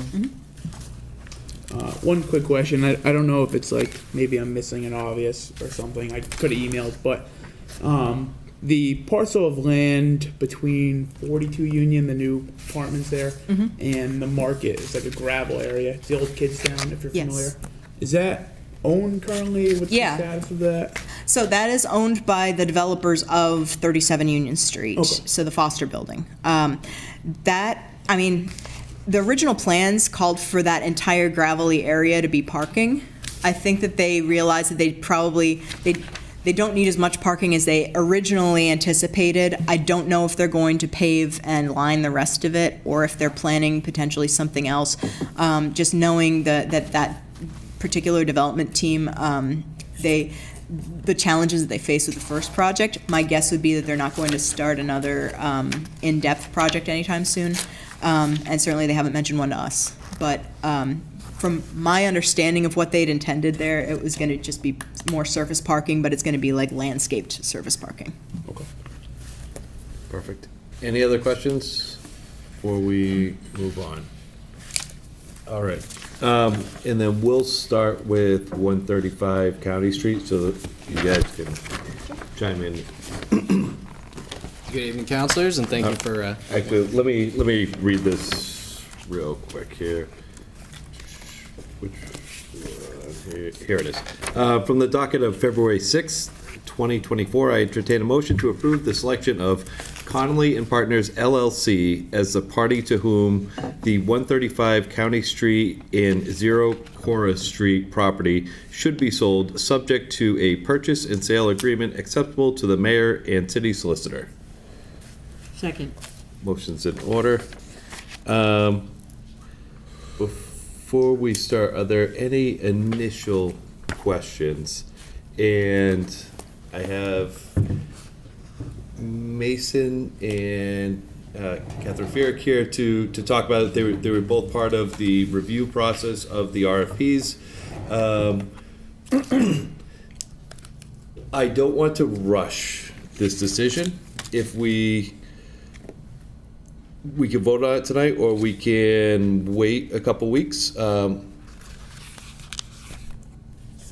I want full transparency, but I have them here. My request for Mason and Catherine was mainly to be here to go over the review process and to collect questions from us. I've gone through both proposals and reviewed the mayor's, everything from the mayor, but I'm open to having a discussion with the committee, and we can go from there. I'll start with Councilor Reynolds. So, personally, I firmly endorse that this motion come out tonight. And I say that very strenuously because I had this in city property for 4.5 years already. I was disappointed that it's not in my committee. I'm a little confused as to why, but I can tell you that I followed this for 4.5 years. I spent an enormous amount of time trying to keep this building in one RFPs. With the prior administration, this came out in May of 2019, and we threw a facade on this motion. And when we threw the facade on there, everybody voted to keep the facade on. With the prior administration, actually after like 2 years, he was willing to get rid of it, knock it down, and give it away for $0.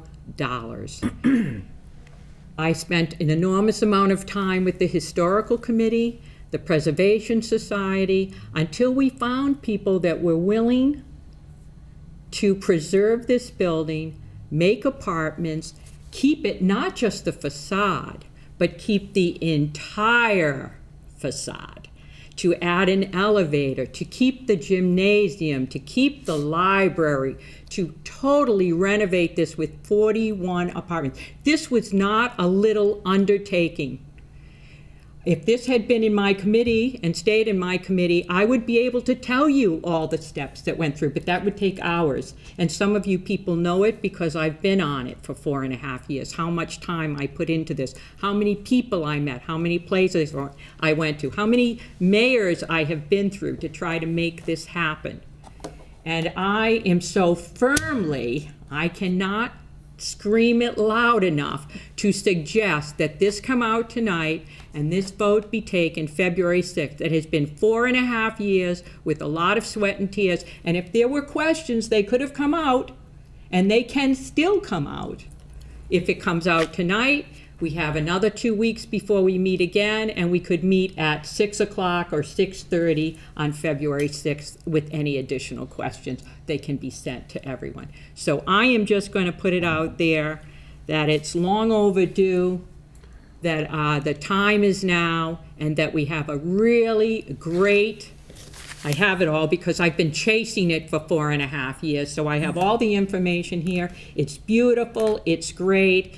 It's $1.2 million when our former administration was going to take $0, and it was going to be knocked down. This is a really nice, my first event when this came out in 2019 was to go around the community, the neighborhood, ask people.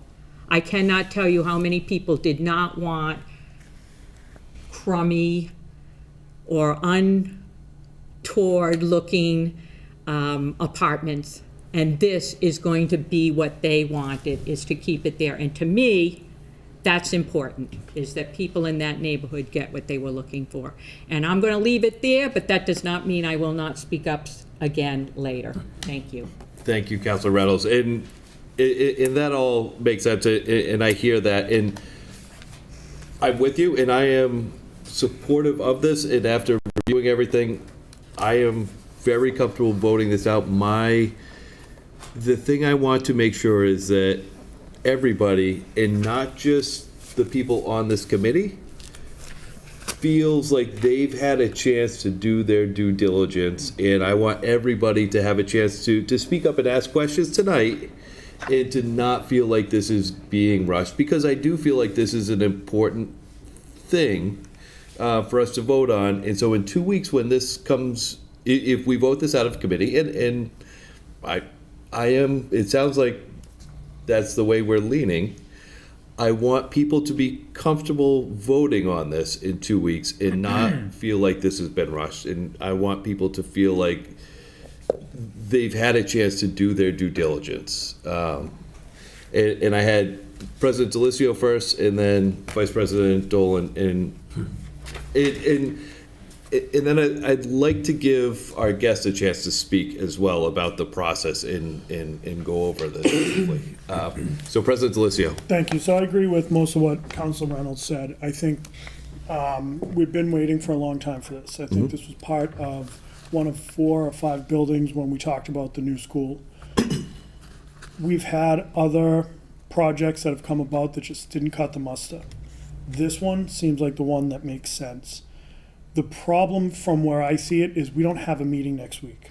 So if we don't vote it out this week to vote on February 6th, we potentially wait until February 13th and then February 20th. The question I have is, what time frame are we looking at? What impact does that have?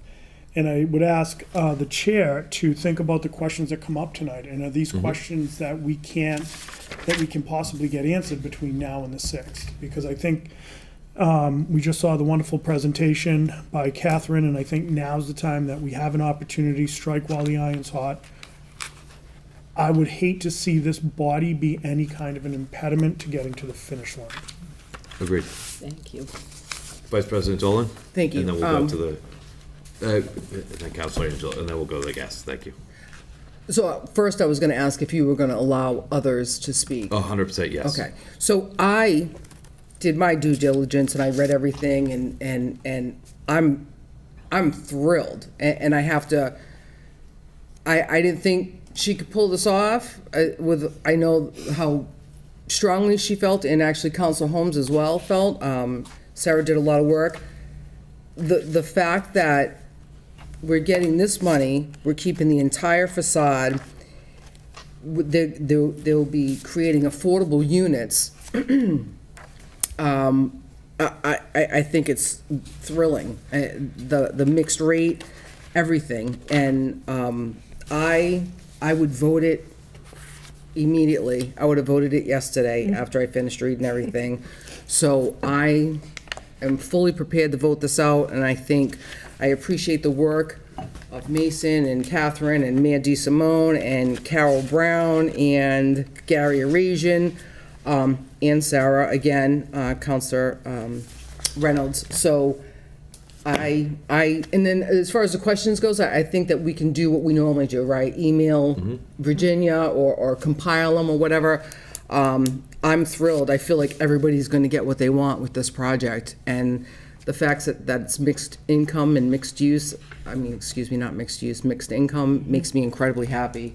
So I'm 150% on board with this. Councilor Angelo? Thank you, Councilor Cobus. I'm 100% on board with this being voted out tonight. I think it needs to be voted out tonight. There is tax credits that are going to happen, for this by keeping that facade. And you got a great group that's willing to take care of this.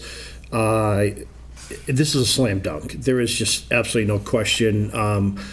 I applaud Councilor Reynolds for sticking to this as hard, because I probably wouldn't have myself, and she's done a great job, and thank you, and Thank you. I hope this gets voted on tonight. Thank you. We'll come back afterwards. Mason and Catherine, go ahead, and do you want to summarize? Go ahead and just summarize, if you could summarize sort of the RFP review process and just generally summarize where we are with this and the decision to choose Connolly and Partners. Absolutely, yeah. So I'll be brief. Some of the points were kind of already made. So as Councilor Reynolds said, this was voted for disposition back in 2019, May of 2019. Since then, there's been four requests for proposal processes through the city. This being the fourth. And that deed restriction was still attached to this request for proposal. This is the first time we've really received comprehensive, complete, and proposals that we really believe can happen. We received what we would consider a responsible bidder. Between Connolly and Partners and Lee Properties. Outside of the comprehensive nature of the proposals, there were also price proposals contained. Connolly and Partners being 1.08 million or 1,080,000, and Lee Properties being 1.2 million. Ultimately, the committee, the evaluation committee, consisting of myself, Catherine, city planner Gary Arasian, and our purchasing assistant Carol Brown, ultimately came to the determination that Lee Properties we did not feel was as financially feasible of a project as what was proposed by Connolly and Partners in Prospect Apartments. So yes, there's a price proposal that's higher, but ultimately there's a calculus involved of, hey, is that money ultimately going to come to the city? So that is subject to purchase and sale. So the actual the actual reception of those funds is going to be subject to a agreed upon purchase and sale agreement. So there's financing involved with the project before that can even happen. I will say Connolly and Partners is really eager. They actually reached out again today, asking what the status of purchase and sale, as well as some other additional information related to the property. So they're really ready to hit the ground running. They're really excited. They've been already in contact with our legal team. They want to try to move through purchase and sale as quick as possible. We really believe in sort of the project they put in front of us. Believe they have a great team, lots of experience. Done these projects a lot in the past, and they're going to leverage the historical tax credits, as Councilor Angelo said, as well as some of the low-income tax credits to create a really compelling mixed rate housing product. So really excited about it, and I'm happy to answer any questions. So with this, in reviewing their proposal, I saw that I believe it's 49 units, correct? In roughly 100 parking spaces, give or take. So it's not like I forget what the other. It's not like one of those proposals where there isn't they're asking to build something without parking spaces, where they're going to have to lease spaces somewhere else. So they have parking spaces. What about tax revenue? Is the city offering a tie for them? So it's a good question. So this project under HDIP Chapter 40V, V as in Victor, this project is not eligible for a tie. Those are not mixed rate housing. Catherine can expand is not eligible for a tie. So that's not something to be offered here. One of the proposals did rely heavily on that type of financing, so that that was a factor in the decision process, and so that that does have a big factor in why we recommended Connolly and Partners. Excellent. And I believe in the proposal they talked about an estimate of roughly, what was it, 800,000 in tax revenue over 10 years, something like that? Correct. So Connolly and Partners. That was their estimate. It was their estimates. They estimated about $1,500 per unit. I believe about $74,000 in the first year, with sort of built-in escalation for increases in taxes. But again, those are their estimates. In terms of comparing the two proposed projects, they're about the same size projects, same scope projects. So we don't necessarily see a difference in what we'd expect major difference in revenues for the city. So that we take into account what they sort of what they believed would be the tax revenue to the city, but it's not entirely dependent on their estimates, if that makes sense. Perfect. And I apologize. I know we've talked about this stuff already, but I think it's good that we ask the questions and everybody hears some of these answers. I'm going to Councilor Waterman, you had your hand up before. Thank you. Go ahead, Councilor I Waterman. have three questions. First, could you tell us more about the 100 spaces for the parking and how solid that is? Yeah, absolutely. So I forget the exact number that they had proposed in the actual 135 lot. I could look for that number, but they proposed leveraging the Cora Street lot for additional spaces if need be. But the proposed 100 spaces, based on their sort of preliminary design, I mean, that equates to over two spaces per unit, which is obviously very strong for the city of Attleboro. That may not be necessary, so that's something they may be able to utilize that differently. Again, these proposals that are submitted are very preliminary. They had very comprehensive sort of preliminary designs through an architecture firm, but some of that might get, sort of teased out a little bit throughout the process. But we know we have the space Absolutely. to do that. Between the 135 lot and the Cora Street lot, there's definitely ample parking space. Okay. All right, and could you tell us, for the people who are listening in, the number of units and for which categories? Absolutely. So under their initial proposal, I believe it was 49 units.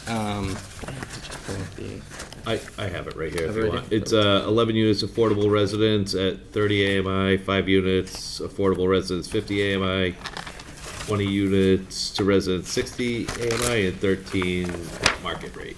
Correct. And again, in the part of this process, there was a preference for low-income veteran housing. They recommended, their proposal included 35% set aside for low-income veterans, 35% set aside for current resident preference. And additionally, when we actually sat down and met with them, they were going to continue to evaluate their designs and look at ways that could actually increase the number of units. So they brought in pretty comprehensive architectural designs, at least for preliminary, but they will continue to evaluate and see, if there's ways to increase that unit count. And the third one, and this is the last one. So I don't know if this is the proposal that was planning to save the gym and use it for physical. Is this that proposal? I don't remember specifically on the gym. I could get an answer to that. They did have essentially proposed keeping the entire building intact in terms of like creating some sort of common spaces, using the existing auditorium, trying to create really livable communal spaces. So I believe. I can speak a little bit to that because that was one of my major concerns. What we heard from previous rounds of putting this property out was that, it won't make sense for us to do anything to the interior. We're just going to lock it down and let it rust. And that never really sat right with me. It's not really a dignified way to treat the building or the residents. This developer, I asked that question specifically because of that past experience, and their response was they have staff that will be there on site at all times, and as the building progresses and the residents become known and their needs become known, typically their people find uses for those spaces organically that complement the needs of the community. So for now, they want to keep it in a vanilla path, but they do want to make sure that the wood is nice and shiny and the floors are polished and things like that. They want to make sure that it's a good space, but they don't want to assign functions to it yet because they don't know what their resident base is going to want, need, or demand. Okay, thank you. Councilor Holmes and Councilor LeBoy. Thank you. I just really want to thank Councilor Reynolds and her leadership, just holding this in committee and just waiting for this. This is, I think, what she's been waiting for. It's a dream come true. So many times I'm seeing preserved and historical configuration. They understand what we're looking for here. So my only question is the deed restriction going to remain intact once we do sell it? So I believe so. I would reserve that for the purchase and sale agreement. Again, it's sort of comprehended in the proposal. I don't want to give you an incorrect answer, so we could discuss with the city solicitor. Okay. Because that's what we were really hoping for, is that the historical piece remains intact. Thank you. And then from a financial perspective, as far as reserving this money to pay down the high school debt, is there anything we can or should do in order to sort of ensure this money goes towards that, or just kind of how does that work? So ultimately, as part of the terms of the loan order for the new high school, that's built in. So we'll consult with bond counsel on what the actual mechanism for doing that is. I don't want to give you the incorrect answer, but we will do everything to ensure that happens because we're going to be required to. Okay. Councilor Lloyd. Thank you, Councilor. Just a quick comment, looking everything over. I think the parking proposal's pretty extensive for similar projects. I lived at 1 Wall Street for a year. We had one spot for our apartment, and we paid for a secondary at the MBTA lot. So, I mean, should everything go to the plan there, having 2 spots per unit is pretty competitive, if not more than competitive for the downtown region. So, I mean, kudos to them for that kind of proposal. I think that speaks a lot. And then kind of touching on Councilor Waterman's point, when I looked at the plan, it looks like the gym is going to be like a utility storage, and then above it will be offices based on the plan that's proposed here. So just kind of helping you there. But overall, I think it looks great. Thank you for your time, and hopefully we can vote this out. Thanks. Councilor Reynolds. So I'm going to say once more, I want to thank both of you because I know how much time you put into this. I know Carol put a lot of time into it. Certainly Gary, who I pestered on and off throughout the last 4.5 years.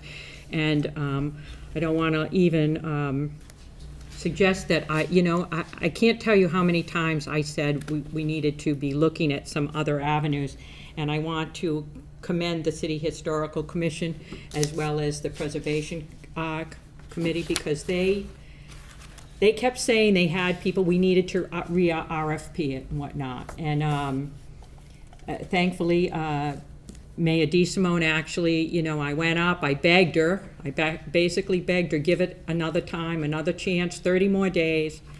Just give me 30 more days. And that was, just a short time ago. And she gave me that 30 more days with, a deadline. And that's what I had to do. So we did it, and thankfully we paid attention to the people that they brought in, and the gentleman that completed, his name escapes me right now, but he redid the fire station down on 123. He came in, he is the gentleman that said to us, these are preservation groups that will take care of this. They will vote for this. They will get the money for this. This is what they do. And so it went out to bid. And to our great happiness, came back with, several different people. This is going to look so nice there when this is completed, that to not vote this out would just be just wrong on so many counts. And that's all I have to say. Councilor Tavares. So just a couple of comments and then a couple of questions here at the end. But it's nice to see the unanimous opinion of the evaluation committee. So it seems like that's that's pretty informative. Looking at the memo that you wrote to the mayor, so that's great to see. And to your point, Councilor Reynolds, I think timing is everything. As someone who's in the real estate industry, has been in the industry the last 10 years. Right now in terms of apartments, I mean, we're still seeing a lot of low inventory. We've been seeing low inventory for several years. And I'm always a big fan of redevelopment when you can do that. I think it would have been a huge mistake to tear down that building. And so this is a huge opportunity. And again, I think, timing is everything. I think it's the right thing to do stewardship-wise and in so many other ways. I love seeing the affordable unit piece. One thing that I want to point out is, just so most of the councilors realize, when the state talks about affordable housing, typically that's up to 80% of AMI, which means it's not affordable for a lot of people. When you pull up the income limits that HUD has on their website in the Providence, Fall River area, it's $106,000 median income for a family of 4. Okay, so to see the rates that the proposed developer is laying out here. I mean, 11 units at 30% AMI, that's huge in terms of affordability. 50%, 60% for several other units, that's huge. That's huge. And so, they're only doing 13 units at market rate. And especially now, I mean, Councilor Lavoie, you mentioned the Wall Street apartments. I mean, over there, you're seeing apartments starting at $2,000 a month, $2,000 to $4,000. This will be huge in terms of affordability for people to be able to stay in downtown, who honestly may be being pushed out by a lot of the new development that's happening. Now, I'm a big fan of all sorts of housing, so I think we need it all, but this is great timing-wise, I think. And this also appears to be a good opportunity for Connolly and Partners as well. I don't want to diminish that fact. This is a good opportunity for the city, but I think at the same time we want to make sure that we're setting up the developer for success as well. And so I see all of these local and macroeconomic factors going in their direction. So very, very hopeful there.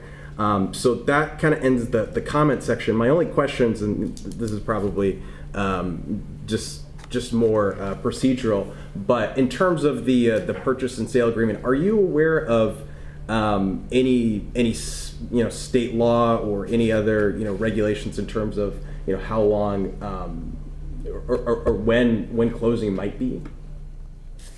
Yes, absolutely. So, and I can't answer your question in terms of law, but what I can tell you for a project of this type is typically it takes 2 to 3 years for them to be able to acquire enough tax credits to proceed. The way that they're doled out is like you get a little bit this year, you get a little bit that year. It causes a tremendous delay in these projects. So they're not typically done from private sellers. If we were a private sector person that wants money tomorrow, chances are, unless there's some kind of revenue stream from existing tenants that can stay there through the P&S period, we're not going to do mixed income or affordable housing. So I do want to prepare you for that. Another piece that I should prepare council for is that when you're talking about affordable housing projects, always, if they're getting a state tax credit, they're going to want to see that there's community support. It can be nominal. It can be something like a permit fee waiver or like $100,000 or less from CDBG funds or Homes Consortium funds, but they need to see some kind of city investment in the property. So I do want to prepare the council for that as well, because I don't want you to go into this vote thinking that it's going to be great and we're going to get $1 million, no strings attached, and they're going to do exactly what we want. The state does require that piece as well. Thank you. Councilor Ford. I did have an opportunity to look at the plans, and I saw that there are 1, 2, and 3 bedroom apartments. Who do you anticipate is going to live in this? Are there going to be families? Are they going to be primarily single elderly, single working people who go to Boston? Just what do you anticipate?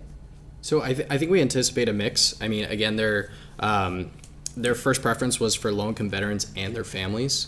So I think there's opportunities with the 1, 2, and 3 bedrooms to have, a plethora of different types of veterans and family situations in those units, as well as, current residents of the city of Attleboro. So maybe that might mean less of those commuters that could be looking just for a commuter residence. So some of those existing families in the city, young families. But I think part of the strength of the proposal is the fact that they are proposing not just single unit, 1-bedroom units. I think there's opportunity for all different types of residents.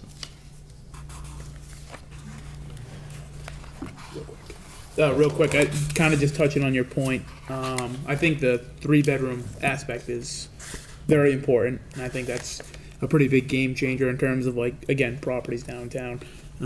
Touching back to Wall Street, I know a lot of families that had, the maximum there is 2 bedrooms, and they had a substantial amount of children, but they were adamant on staying downtown, so they made it work. And I think even maybe families that are already downtown in other buildings might move to this property with the prospective extra bedroom, and like many already mentioned, probably much cheaper than they're paying now. So I think that's great.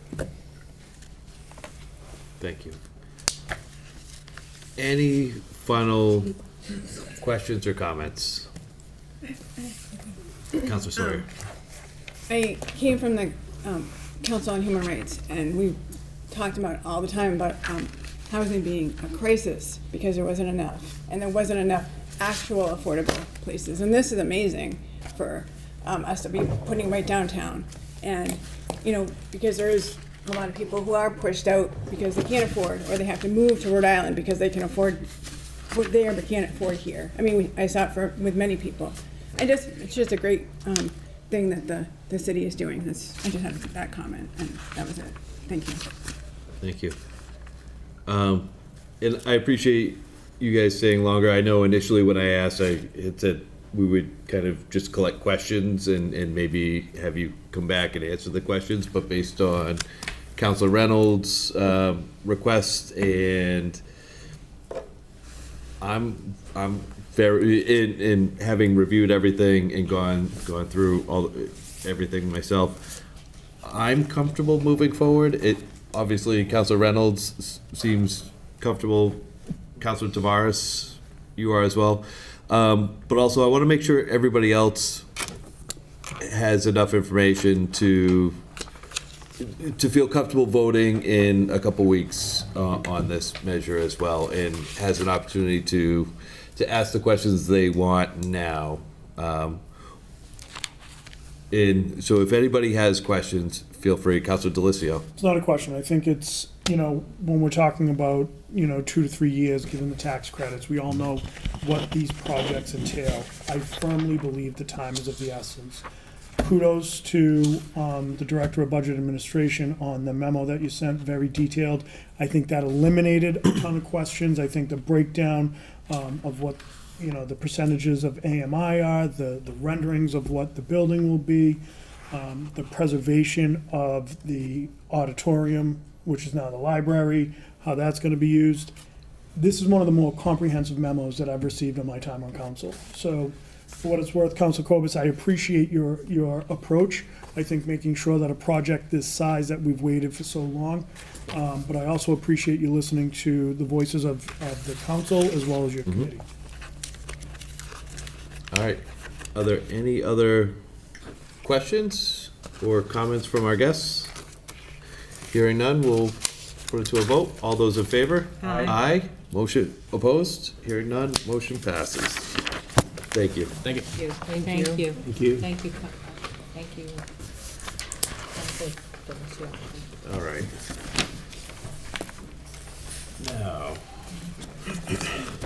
from the docket of February 6, 2024, I entertain a motion to approve expending of funds in any future grant amendments pertaining to the Mass Office of Business Development grant of $90,000 in state funds to help support the Capron Park Zoo in the areas of visitor experience, new equipment, exhibit refurbishment and repair, and to support the overall animal welfare in zoo operations. Monies to be spent by June 30th, 2024. Second. Motion's in order. It's a $90,000 grant. This is the fourth year the zoo will be receiving this grant. There are no matching funds, so I encourage us to approve this. Any questions? All those in favor? Aye. Aye. Opposed? Hearing none, motion passes. All right. From the docket of February 6, 2024, I entertain a motion to transfer $5,600 from account 1124100-578-300 Citywide Reserve Fund for transfer to account 1660100-584059 Capron Park Zoo Master Plan. Second. Motions in order. Let's talk about this one for a second.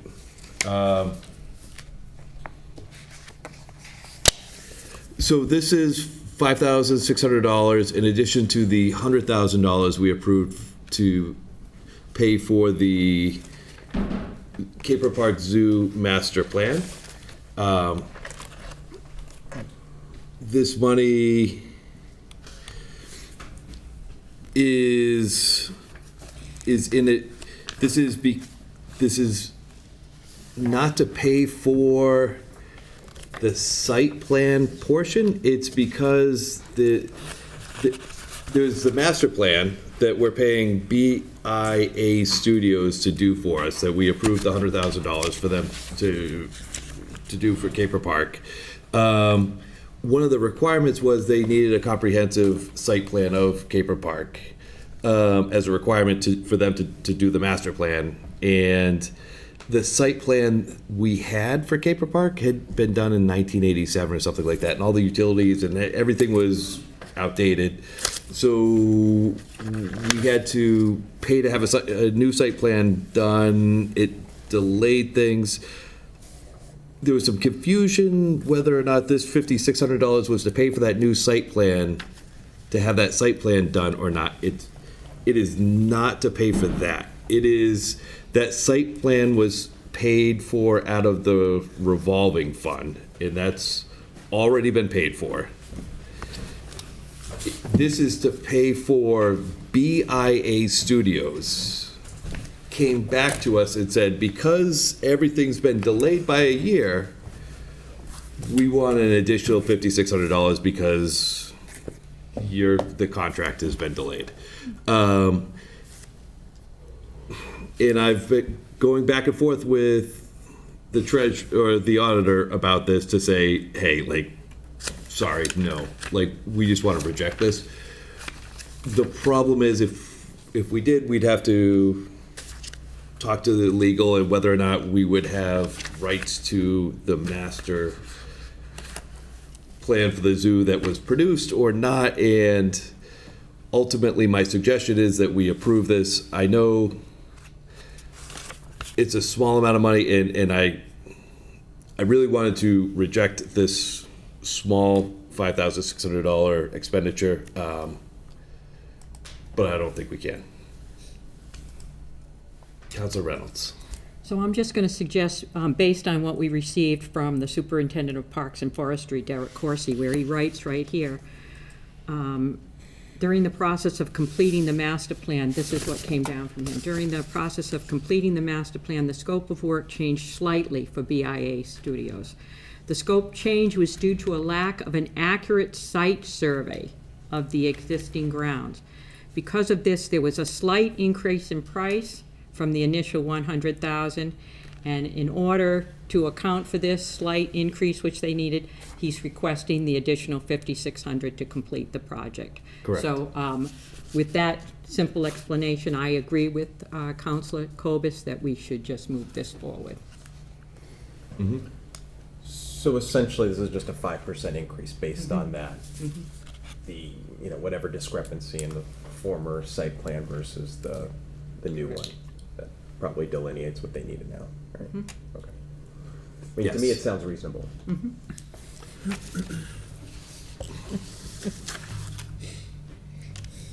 I disagree, but I think we should approve it. It's Yeah, and so just a follow-up comment, the reason why I say that is because it doesn't sound like, so I got the impression that they held up doing the master plan because they didn't have the correct preliminary plans that they did, but it sounds like the plan that they'd had was outdated and Correct. didn't allow correct, them yep. to complete the scope of their work. That's correct. Correct? So maybe was if our I could add another city's fault. question.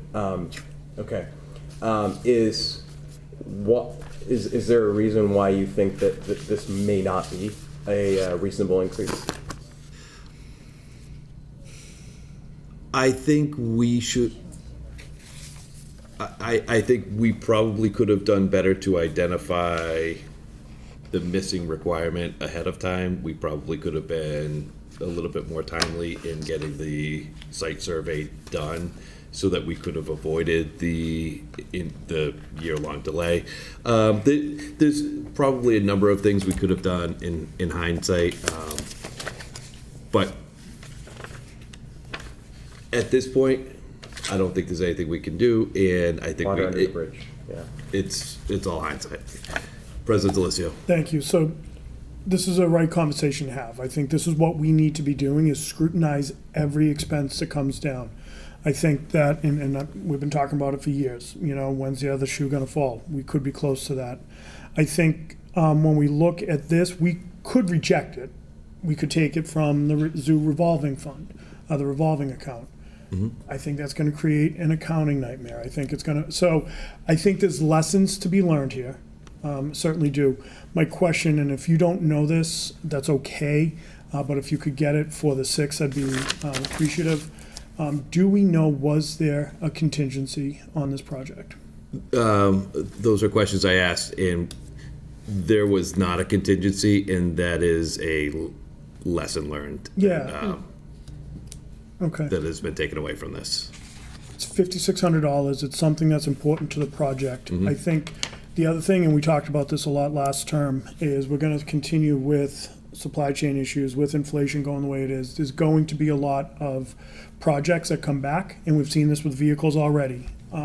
So we've got to be prepared for that. And I do want to commend you on the communication you had with both Derek and then the city auditor. So I think there's a lot of information here, and I think this is something that is a learning. Thank you. Vice President Zoller. So along the lines of what President Delisio said, and we've seen it with vehicles, right? So through no fault of our own, we've tried to get a vehicle, and then they come back a year and a half later, and they're like, "Oh, that'll be $12,000 more." Clearly, we don't want to pay it, but we do. And I agree with the scrutinizing and keeping tabs. That's our job, right? I agree with that, but I certainly don't want to do anything to impede any project for the park, zoo, and certainly not for $5,600. So I will support this when it comes to the full council. Thank you. I 100% agree. And with that said, Derek Corsi did try to negotiate with BIA Studios to try to discourage them from increasing the cost, and ultimately was not successful there, but he did try. Any other questions there? All right. All those in favor? Aye. Aye. Opposed? Hearing none, passes. And the last item. I entertain a motion from the docket of February 6, 2024. I entertain a motion to authorize the school department to pay a previous year bill from H.L. Bloom totaling $1,095. Second. Motion's in order. This is a previous year bill. Any questions? All those in favor? Aye. Aye. Motion passes.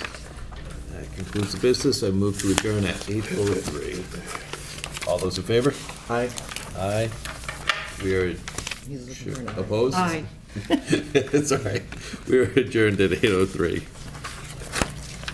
The IT and Infrastructure Committee has no business this evening. I call for a committee meeting at the next appropriate time. Calling to order Licensing Committee. Time is 8:03. Beside me on this committee are Councilors Waterman and Councilor Holmes. I do have two measures to bring before us tonight. First one being from the docket of February 6, 2024. I entertain a motion to approve the Class 2 license renewal request for Seekonk Gas and Repair, doing business as 123 Mobile of 300 County Street, with 4 customer spaces and 9 display spaces. Second. Thank you, Councilor Waterman. Visited them, everything looks in order. Very nice people, and they've been around for quite some time, so I don't think there's too much from us, but open the floor if there's any comments, concerns, questions. No. Perfect. None. Seeing none, I'll go to a vote. All those in favor? Aye. Opposed? Nobody? Motion passes 3-0. From the docket of February 6, 2024, I entertain a motion to approve the Class 2 license amendment requested for Your Mechanic, Inc., doing business as Better Auto at 473 Washington Street, requesting 10 customer spaces and 21 display spaces. Second. Thank you, Councilor Holmes. So I went to this one as well. There was an attached site plan. Everything, when I went there, matched up. So everything looks to be in order from the city's, from their side to the city side. So I'm comfortable voting this out. I'll open the floor for any comments, concerns, or questions. No. President Delicio. So, Councilor Lavoie, I just want to thank you for your work, not just on both of these, but there was another issue that came up. The council received a note from a resident. You jumped right on it. You were able to work with the resident and the business. It has nothing to do with this, so I appreciate the latitude that you're showing. I think it was really important, especially for your first 2 licenses, but I think that you needed to be commended for that. I think the work that you did really prevented a very uncomfortable situation for the city, for the consumer, as well as that business. So thank you and nice work. Thank you. I appreciate it. Anyone else for comments, concerns, questions? No, I think you're hopping right on it. Perfect. Seeing none, I'll put this to a vote. All those in favor? Aye. Aye. The motion passes 3-0. That's all that we have for tonight. I will call for an adjournment at 8:06. Thank you, Councilor Holmes. And then we will call for a meeting at the next appropriate time. Thank you. I'd like to call to order City Property and Claims Committee at 8:06. And I have many motions coming out. So, from the docket of February 6, 2024, I entertain a motion to accept the donation of $20 in gift cards to the Veterans Office from Raya White. We need a second from either. Angela? Councilor. Oh, second. Thank you. Thank you. I think it's pretty self-explanatory. Any questions, concerns regarding? Hearing none, all those in favor? Aye. Aye. Thank you. Motion passes. From the docket of February 6, 2024, I entertain a motion to accept the donation of $295 in gift cards to the Veterans Office from the Attleboro chapter of the Daughters of the American Revolution. Second. Thank you. Again, I think it's pretty self-explanatory. Any questions, concerns?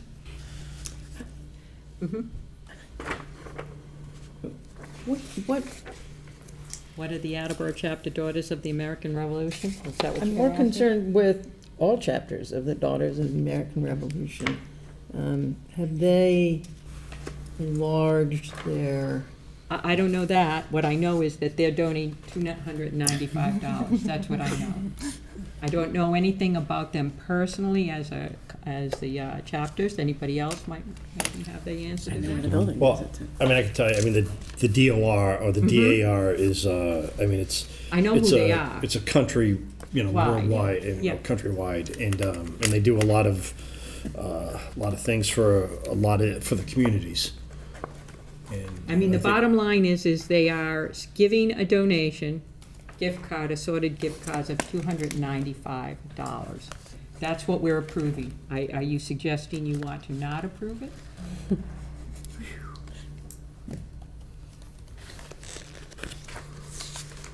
Well, let's do this again. All those in favor? Aye. Aye. Yay or nay? Nay. Okay, that motion passes 2-1. 2-1. From the docket of February 6, 2024, I entertain a motion to accept the donation of 1,000 promotional $5 Dunkin' gift cards to Park and Forestry from Duffy Shanley, Inc. on behalf of Dunkin' Donuts. Second. Thank you. Again, I think it's pretty self-explanatory. I think it's a great donation, 1,000 cards. Any concerns, questions? Hearing none, all those in favor? Aye. Aye, that motion passes. From the docket of February 6, 2024, I entertain a motion to declare surplus and available for disposition the following water department equipment: 2 damaged fire hydrants and associated parts and piping, and 200 used water meters. Second. Thank you. Again, I think it's pretty self-explanatory. They're being surplused either because they're not working, they're damaged, or they're just plain used and older. Any questions or concerns? All those in favor? Aye. Aye, thank you. That motion passes. From the docket of February 6, 2024, I entertain a motion to declare surplus and available for disposition the following recreation equipment: a 1999 infield groomer, model number M4100. The condition is poor. Second. Thank you. Again, it's just poor condition. It's no longer being used. Any concerns, questions? All those in favor? Aye. Aye, that motion passes. For the docket of February 6, 2024, I entertain a motion to declare the following election office equipment as surplus and available for disposition: 3 portable ballot carrying boxes, they're in fair condition; 1 beige supply cabinet, 6x3x18, poor condition; 1 brown Morse 7-drawer 8x6 index car filing cabinet, 56x18x27 inch, and it's in poor condition; 1 filing equipment bureau 7-drawer 8x6 index card filing cabinet, 56x18x27 inches, also in poor condition. Second. Thank you. Again, this is just old, poor condition. They're not using it anymore. It's available for disposition. Any concerns or questions? All those in favor? Aye. Aye. Thank you. That passes. And that is all that the City Property and Claims Committee has this evening. I'd like to call for an adjournment. Second. Okay, thank you. And we will adjourn at 8:11. And we are adjourned at 8:11. Thank you. I would call Public Works to order at 8:11. I have 3 motions from the docket of February 6, 2024. I entertain a motion to approve a transfer of $75 from account 6000578300, excuse me, Water Enterprise Fund Reserve Fund for transfer to account 6000578020, Water Enterprise Fund previous year's bills. This is to reimburse an employee for a job-related certification received in fiscal 2023. Second. Thank you. So this is just for a certification for an employee. Does anybody have any questions? All those in favor? Aye. Aye. Motion passes. Sorry, 1 second, please. I just want to make sure I have my notes for Virginia. From the docket of February 6, 2024, I entertain a motion to transfer $6,800 from account 1124100057830 citywide reserve fund for transfer to account 165-01000-521010 park heat to replenish funds used to expedite unexpected repairs. Second. Thank you. So this was for, so they took it from this account because they had to expedite repairs. And the repairs were to the fence lining at the river, at the Balfour River Walk, as well as repairing some structural issues with the articulating mower arm on the roadside mower. So you see that on the streets where the articulating arm goes out and cuts down all the shrubs and everything. Does anybody have any questions? All those in favor? Aye. Aye. Motion passes. From the docket of February 6, 2024, I entertain a motion to transfer $66,000 from account 1124100057830 citywide reserve fund for capital to account 1124100599300 citywide transfer to capital fund, and to further transfer $66,000 to Fund 3579-499600 Briggs Pool renovation transfer from general fund. Second. So, some of you may remember we had issues with this pool last year. And then previous years, we did a lot of work on it, like for ADA compliance. This pool is very important to our residents. So I do realize that this is a large sum, but otherwise the pool won't open this year if we don't get these leaks under control. And there is a 20% contingency on this. There is further work to be done. Is anybody interested in me telling you what the work that they're doing, or? Yes. Yeah, okay. So it was inspected by ALD for the American leak detection. The return lines were found to have 4 separate leaks. So now that they understand the root cause of it, Bill McDonough, our building inspector, had gone down there, met with a plumber and a mason to review the scope of work. And so this includes removing the existing return lines and replacing with new returns, converting the single trunk into 4 individual trunks with the following steps, and it just says saw, cut, concrete apron 200 feet, remove 1,400 square feet of the apron, excavate and expose existing piping, that's for the mason, remove and replace existing piping with 4 lines, plumber, remove and replace existing skimmer lines as well, plumber, backfill, mason, prep, place, and finish new concrete, mason. And again, as I said, that there is a 20% contingency on this project. Thank you. Does, Do you have a question? Just, I guess, a comment, if you don't mind. Of course, go ahead. Yeah, no, so I got the RFP today, so I mean, everything matches up on that end. Everything, I think, looked pretty good, especially given the amount of money. I understand that it's a larger price tag, but I think, you know, if you think in years past how many droughts we've had, I think allowing ourselves to go into the year without this pool and then the potential for a drought where we're limiting outdoor water use could be a bigger issue. So though it's a bigger amount, I support this. Right, and I'm hoping with the bigger amount, this will give us a substantial amount of time longer with this pool and fixing these items. Councilor Angela? Yeah, pretty sure Dennis Walsh came down and spoke about this at one point, and that's why they did the leak detection and all that Right. stuff. And this is a lot of work, and now and this is definitely a very important, because this is the east side pool too, and that's a very, I mean, it's a beautiful pool, and they've done a great job. And very well used, And it's yes. very well used, and I go by it almost daily, and obviously I fully support this. It needs to get done. Agree. Anybody else have any questions or comments? Great. All those in favor? Aye. Aye. Motion passes. And that's all the business we have. I would like to call for an adjournment at 8:17. Second? All those in favor? Aye. Aye. We are adjourned. Thank you.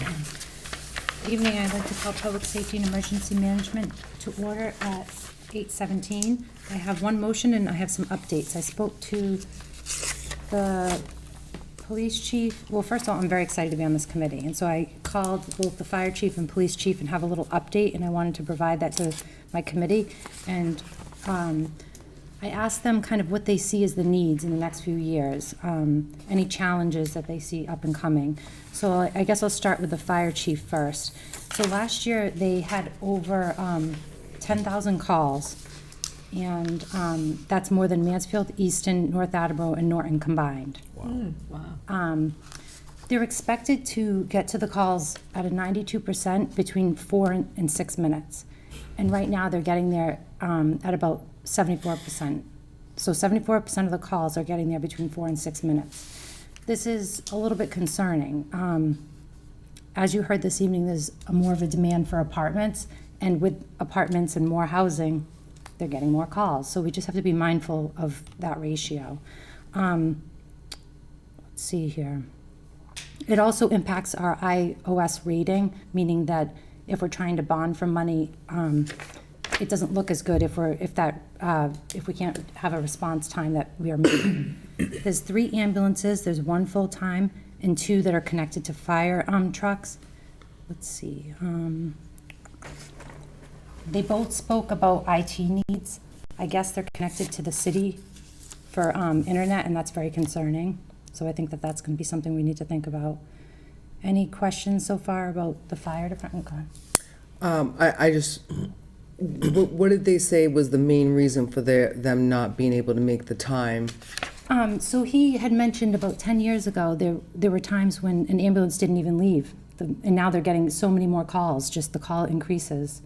So more demand, more calls. More of just a comment too, when looking into that response percentage. The lower that percentage goes, the higher potential there is for a homeowner insurance policy to increase, given the higher risk of, a loss of a fire on a home.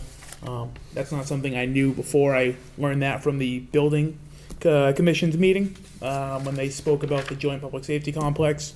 So again, something to think about when you're given these percentages and when we're voting through things. Obviously, for a safety issue, we want that number to be higher. But in terms of burdening taxpayers further when we have elevated insurance rates, that's another thing to think about too. Thank you. Thank you. So first of all, thank you for doing this work and research. I think it sets the stage wonderfully for really heading into budget season. I know Chief LaChance talks every year about this, and I think part of the issue that they're facing is the city's growing, their resources aren't. Their resources continue to struggle. I know we talked about the 911 with the internet line and having their own, and I think Council Cobus and I did some work on that probably about 2 or 3 years ago. When budget comes down in a couple months, I think we're going to hear more about this, and I think we're going to hear more about some of the challenges. And Council Voy, I think you're right about the house fires, but I think a majority of their calls are medical. And, getting there within 4 to 6 minutes at 74%, Council Holmes, I agree, it's concerning because you're talking about an area of the city where minutes and seconds truly matter. So as we get spending expenses and spending requests rather coming down, I think, we're gonna have a lot of tough choices this term. And this really kind of illustrates that. So Council Holmes, really nice job on this. Thank you. Thank you. Just had a question. In your conversation with the fire chief, were there any areas of the city that were identified as sort of disproportionately higher in terms of response rates? I didn't go into that level of detail, but it's just interesting because I guess I never really made the connection myself about what even Catherine was talking about, the increased apartments, and then all of a sudden the calls are increasing. So I'm going to be meeting with him face to face in February, and he's going to be showing me the buildings and the capital improvement areas that he wants to identify. But what was for both police and fire, it was the IT issue and the capital improvements of the buildings. So I guess they're still on, they're connected to the city internet, and we really need to have a separate, there needs to be a whole shift and change for both of them, it seems like. And I don't know what that exactly is going to look like, but I do think that we're going to be probably seeing this in the next couple of years, change. And then for when I spoke to the chief of police, he spoke of, the good news is that we're almost fully staffed. We only had one vacancy, and they just recently hired that individual, so there's 17 patrolmen. But keeping in mind, they have to go to the academy, and then they have 6 months of kind of onboarding and shadowing. So it still takes about a year before they're kind of on their own. But right now, we are fully staffed. He does feel like when we changed the rates, we were one of the lowest for who was how we were paying. Now he says we're more in the middle range, which is very encouraging for us to have people starting to be more attracted to working here. An issue that he identified was the cruisers, that the vendors, Ford is about a year behind. So even though we've ordered some, it's just taking a lot longer to kind of get these parts. He talked about the body cameras rolling out, and that's the motion for this evening, so I'll talk about that a little bit later.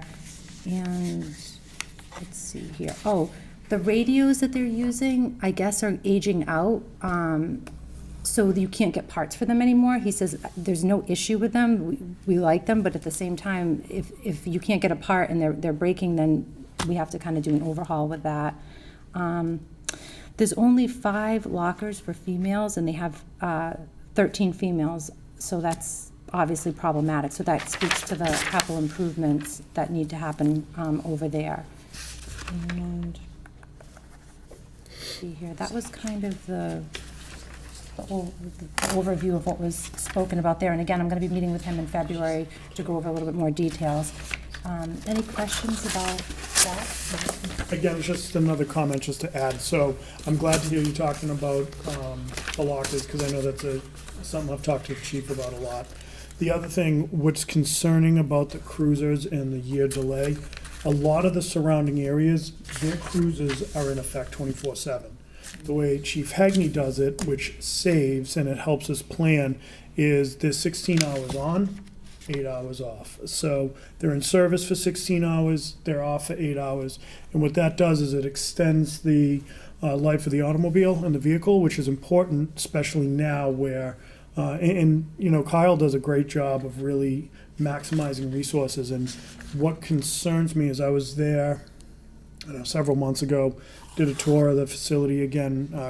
Former Councilor Blair was with us. And, you know, the radios, he brought that back up, and that was in the spring, you know, and they are working fine, but that's a big expense. So I think we need to be creative about some of the funding and how, because these are necessities of public safety. Yeah. So thank you for bringing this up. Thank you. Any other questions or comments? Okay, so I'll just do the one motion for this evening. From the docket of February 6, 2024, I entertain a motion to appropriate $67,650 from account 100035900 general fund balance undesignated to account 121010005199909 body police body camera stipend. Second. Thank you. So this is contractual. It's just the stipend that the officers are going to receive. And he actually said that they're really looking forward to it. The police officers have spoken very highly of having this. So I think that's encouraging. Any other comments or questions? All those in favor? Aye. Opposed? Motion passes. I will call for an adjournment. Second. All those in favor? Aye. We are adjourned at 8:26. Councilor Sawyer, you're up. I know I'm skipping over here. The Zoning and Land Use Committee, we're gonna cancel our committee for tonight and several other things coming up, but this, tonight I have other things to bring out, so. I don't know, do I call for a vote to cancel our meeting, or do I? Nope, you're all good. Okay. Council Waterman. Yes, actually, I would like to call a meeting tonight at 8:27. We don't have any motions coming out, or I don't. However, I wanted to inform the committee and the council that I have made a connection on 2 different occasions. I've spent time with the chair, Paul Asvan, and he's been the chair now for several years. The committee, Traffic Safety Committee, will be meeting Thursday. They meet the 4th Thursday, so I will be there with them and get to know the rest of them and what they are currently dealing with. We have sent 3 pieces of business to them back in December. And so we followed up. Paul and I went out to look at the different sites of those 3 visits. And also one site that I was concerned about on Holden and Bank. And we've taken photos of the locations, and that's really all I had to say. I'll have more to report, I'm sure, after I have a meeting with them. Are there any questions? Okay. So I would call for a, well, that is all that we're going to have in the committee tonight. I have a motion to, I make a motion to finalize the committee. Second. Close it. All those in favor? Aye. Aye.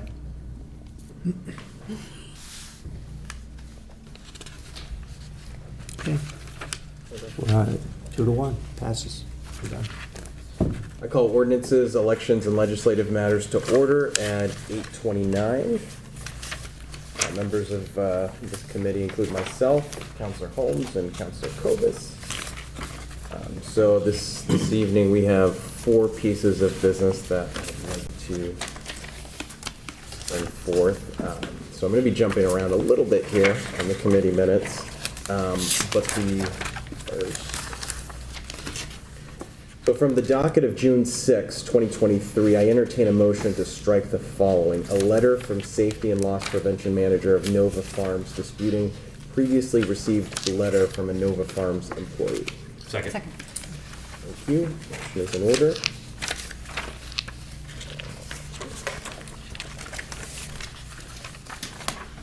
Okay. So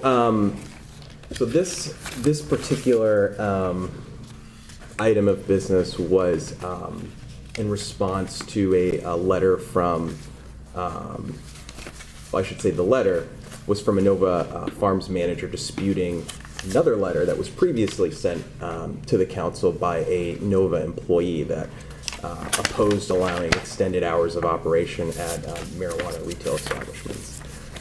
So I've been unable to reach Mr. Yaffe, who's the manager who wrote this letter to the council after several attempts via phone, email, and this is kind of going back maybe 3 months now. So, and the concerns raised by Mr. Yaffe in the letter, I think, are moot at this point, since the council voted to extend the allowable hours at marijuana retail establishments anyway. I just figured I'd give the courtesy of at least acknowledging the letter. If it hadn't been before, I wasn't sure of the status. But so at this point, I think we should just sort of clean this up and remove it. So any questions? Yes. It's not a question. It's actually a compliment. I think cleaning up the committee makes sense. There's some stuff that's been in there, and I think that for all the councilors, if there's stuff that's been in your committee, you know, by all means, feel free to kind of do what Councilor Tavares is doing, do your research, clean it up. I think it's important just to keep the business moving, so thank you. Appreciate that. Any other comments, questions? Okay. Hearing none, all those in favor? Aye. Aye. Motion passes.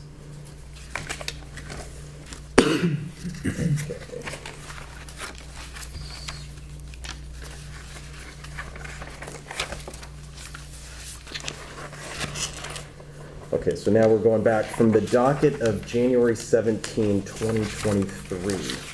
The mayor is, I move to strike the following. The mayor is recommending that our city have a consistent structure with all other cities in Bristol County, and over 60% of cities in Massachusetts where the mayor is the chair of the school committee. A mayor serving as the chair of the school committee unifies city government under one person. As it is the case in the majority of Massachusetts, the mayor's recommendation is that the city place a non-binding ballot question on a future ballot, get the input from the voters, and then if... can I finish reading this? Yes. Just for context, Yes. I think for the, yes, but thank you for that. And if the mayor supports this idea through a special act, have the city council vote on this issue, the mayor sign, and then send the measure to the state legislative body for approval.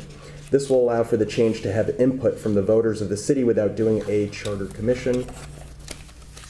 Allows for the change to be completed in such speedier manner without opening up Pandora's box that a charter commission does. Therefore, the mayor hereby recommends a non-binding ballot question on a future ballot on the following change to city charter article 4 school committee. And I won't read the rest, but I felt that was important for context. Second. Thank you.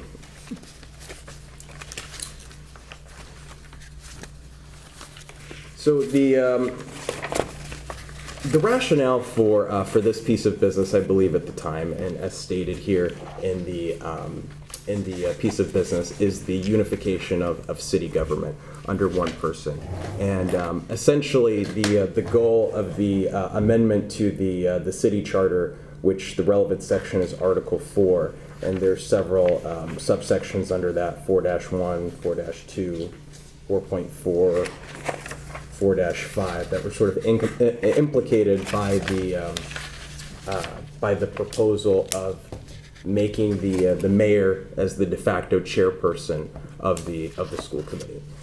I'd recommend striking this piece of business for several reasons. So, first of all, I think just generally speaking, separation of powers. I don't think it'd be prudent to expand the power of one person under two distinct functions of government, which here we're looking at executive and legislative functions. I'd argue that the school committee performs some policy-making functions within the school system, as well as fiscal management of the school budget. So I'd say these are inherently legislative functions.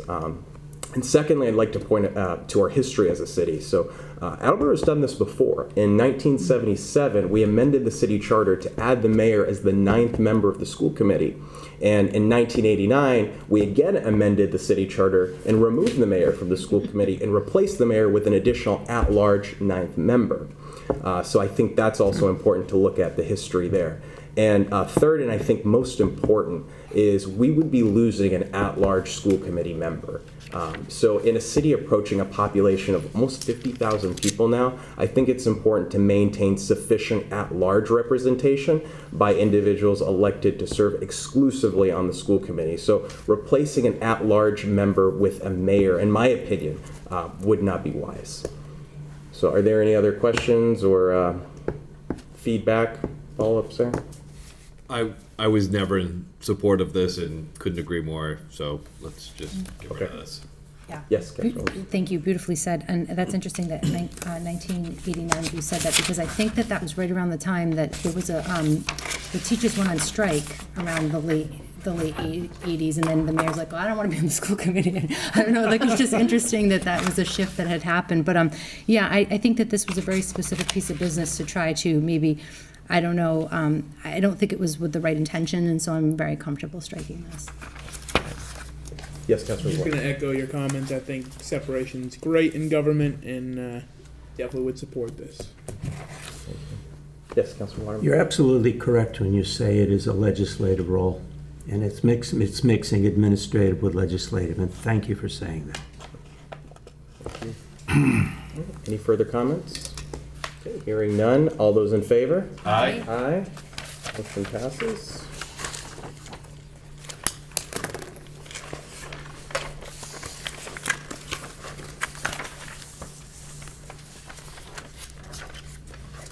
Sorry for the delay today. I'm jumping all over the place here.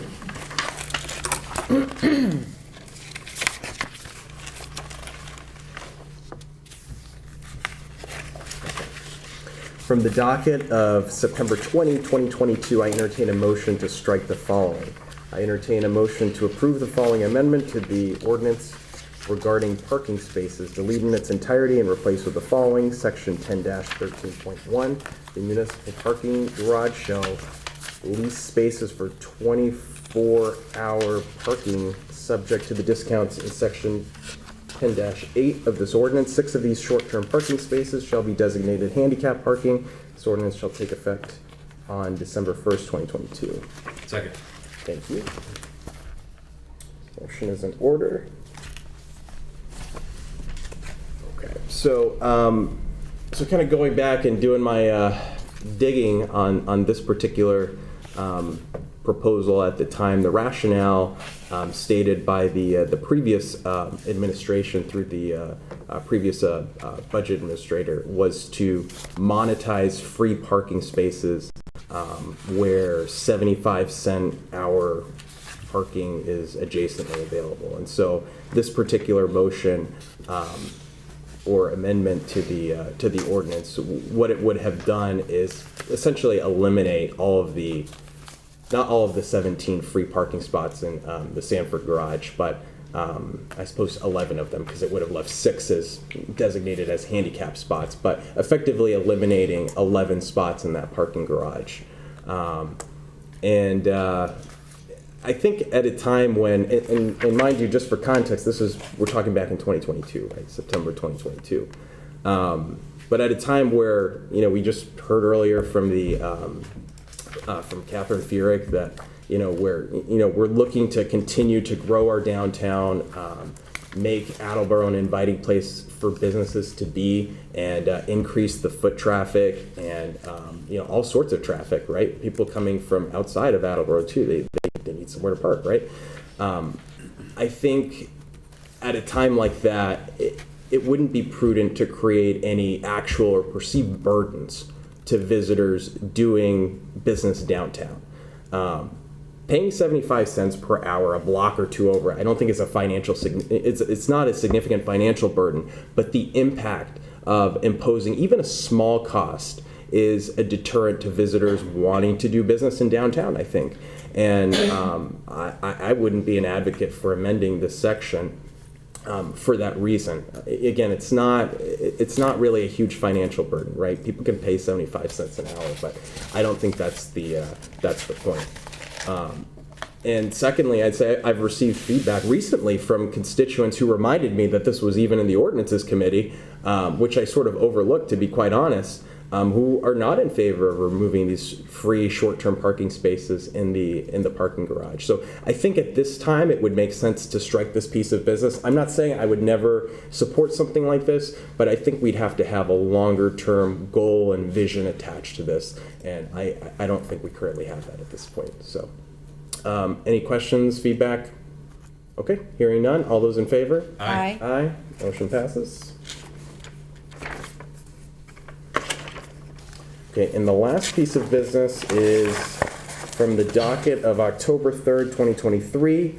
I entertain a motion to amend section 16-12.24 of the revised ordinances of the City of Attleboro as follows. Delete section 16-12.24 in its entirety and replace with the following. Second. Thank you. Motion is in order.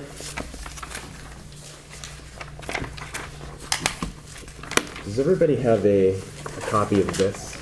It's a set of the proposal. At least everyone in the ordinance committee. Yeah, I just want to make sure. Yes, everyone should have it, but no. Okay. Well, I had two. So.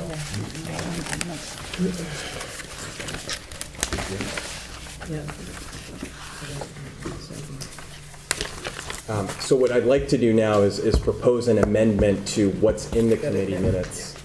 We good over there? Okay.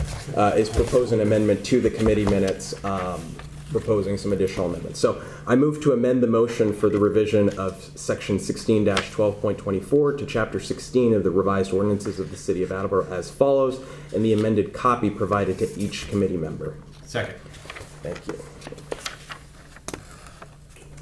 Okay. So as many of you recall, Superintendent Allen was before the council back in November to explain the amendment to the water emergency ordinance that she prepared with Mayor DeSimone. The current ordinance is only 4 sentences. And while I'm a big fan of keeping things simple, I think the proposed ordinance is much more robust, clear, and transparent about the mayor's authority to manage outdoor water supply during states of conservation, during droughts and emergencies, in a way that's compliant with our state permit under the Water Management Act. The proposed ordinance is based on Mass DEP's Model Outdoor Water Use Ordinance, which I reviewed in its entirety. So Superintendent Allen also noted that one particular Mass DEP recommendation she was not in favor of and chose not to include in the proposal was the option for the city to regulate outdoor water use of private wells. So I just wanted to note that for the record, I'm 100% in agreement with her, and I don't think it's fair to restrict water users who aren't on the public water supply and don't benefit from the public water resources. So notably, private wells are excluded from the proposed water emergency ordinance, and I think that's a great idea. So with all that being said, the amendments I'm suggesting to the proposed ordinance, they're not substantive in nature, except for one, depending on how you look at it. So I'll go through that now, but the idea of having this printed out was so that everyone could sort of follow visually, and if there's any questions, comments, that we can talk through that. So a couple of the changes, so you'll see right on the first page there, nothing substantive, it's just a section 4, it's just a section of definitions, but I don't think they were clearly identified there, so just some cleanup on underlining and separating out a couple of defined terms. So that would be automatic irrigation system and then non-essential outdoor water use.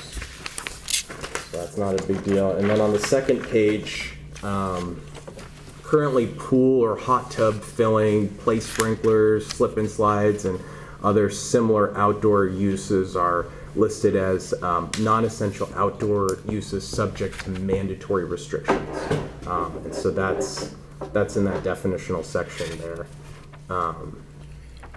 Below, in outdoor water uses subject to the mayor's review is filling of privately owned outdoor pools. So that's how it currently exists. I had a couple of thoughts here. So first, the way it's currently written makes it unclear whether pool filling is subject to mandatory restrictions or is a discretionary use. The Mass DEP model ordinance lists filling of privately owned outdoor pools as a discretionary use subject to review and not an outright mandatory restriction. Filling of pools, hot tubs, and other similar recreational uses I think are typically one-off uses, so I think it makes sense to create some discretion to allow for those activities, especially obviously during the summer. So I would propose moving that in its entirety so that it's clear all of those uses are sort of grouped together and they're not mandatory restrictions, and we're still putting them in the discretionary category. So that concludes my comments there. Councilor Dolan. I'm just trying to, so under the title of non-essential outdoor water uses that are subject to mandatory restrictions include, you are looking to delete pool, hot tub filling, play sprinklers, slip and slides, and other similar outdoor uses, and then put them under are subject to review? Yes, yeah. So, did you discuss that with the water superintendent at all, or? No, the reason I didn't is because the filling of privately owned outdoor pools is already listed under the exceptions to non-essential outdoor water uses anyway. So it's sort of ambiguous and it's unclear there. So I would say all of those activities are similar in nature, so those should be moved into the non-essential outdoor, discretionary section. Where's the discretion? Hold on one second. Yes, Can you tell me whose discretion? This would be the mayor's discretion, the way it's written now. So that section above says the following outdoor water uses are subject to review and approval by the city of Attleboro through the mayor or mayor's designee.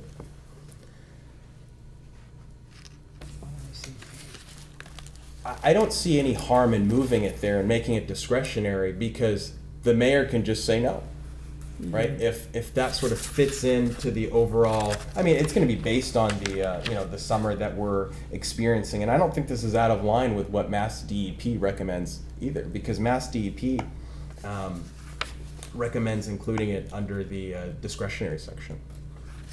Yes. Including filling the pools? Yeah. They have that under discretionary? Yeah, and as a matter of fact, that's how it was presented to the council here. That's how it currently exists. It says filling of privately owned pools is one of the items with, that's discretionary at this point. So I don't think this is, so that's why I said, depending on how you look at it, it might be a substantive change or not. I don't think it is, because of the way it's written right now. All we're doing is we're grouping all of those uses. I don't see any reason to separate those uses. Yes, Councilor Delcio. So if I'm reading this right, essentially, we had private pools under both non-essential and the subject and approval by the city of Attleboro through Mayor May designee. Right, and that's why I'd say it's unclear the way it's written now. It's unclear, as you said, it's ambiguous. This brings it more in line with what DEP had in mind. Correct. Okay. The other thing, if I may still have the Yes. floor. I want to thank you for your work on this. I think that you're right. It's complex, it's cumbersome, but it's necessary. Regulating private water use with, wells, I think it's an overreach, and I really absolutely applaud you and the superintendent for calling that out and making that, because you're right, like, why are we regulating something that someone's not paying into? It's not us, so, thank you. It's funny that you say that, because ironically, the Mass DEP would beg to differ. They recommend that cities and towns include in their bylaws and ordinances provisions that allow the ability to regulate private wells, because they think that that would actually be more fair, which I think is an interesting argument. It's an interesting argument. It's one that I fully disagree with at this point, and I think that's why we have this body here, to have this conversation. As you said, the key word in my mind is recommend, and that's the DEP can recommend. We're the ones who legislate. Right. Yes, Councilor Miller. Do we have in Attleboro sprinklers that attach to fire hydrants that we use in the summertime that kids can use?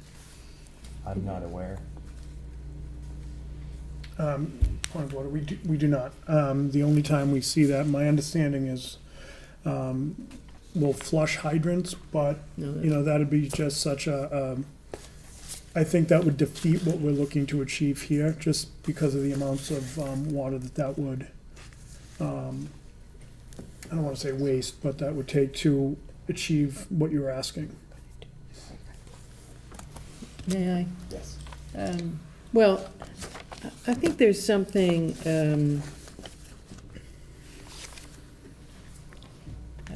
untoward about if you're rich enough to own your own pool or have your own sprinkler, you get to take full advantage of it in these hot months.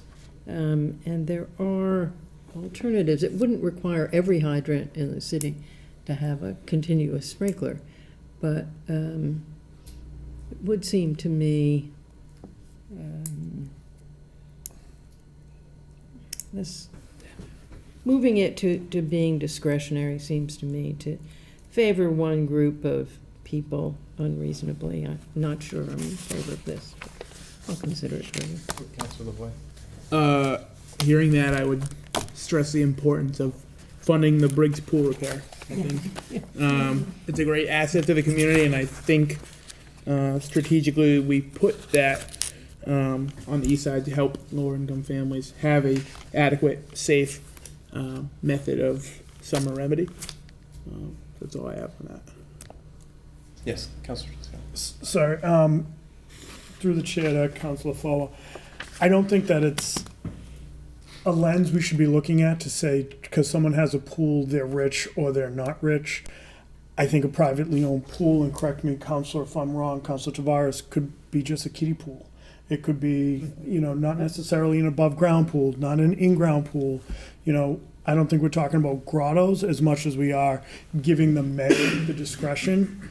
And I think to Jonathan's earlier point is some summers are gonna be worse than others. Some droughts are gonna be worse than others. And I think by giving the mayor the appropriate latitude to have the discretion in those situations makes sense. I just think it's a slippery slope when you start to say, oh, well, this guy has a pool, or this family has a pool, they must be rolling in it, because I had a pool growing up, and we were far from rich. So I just want to make sure that we're cognizant of the lenses we look at. Thank you.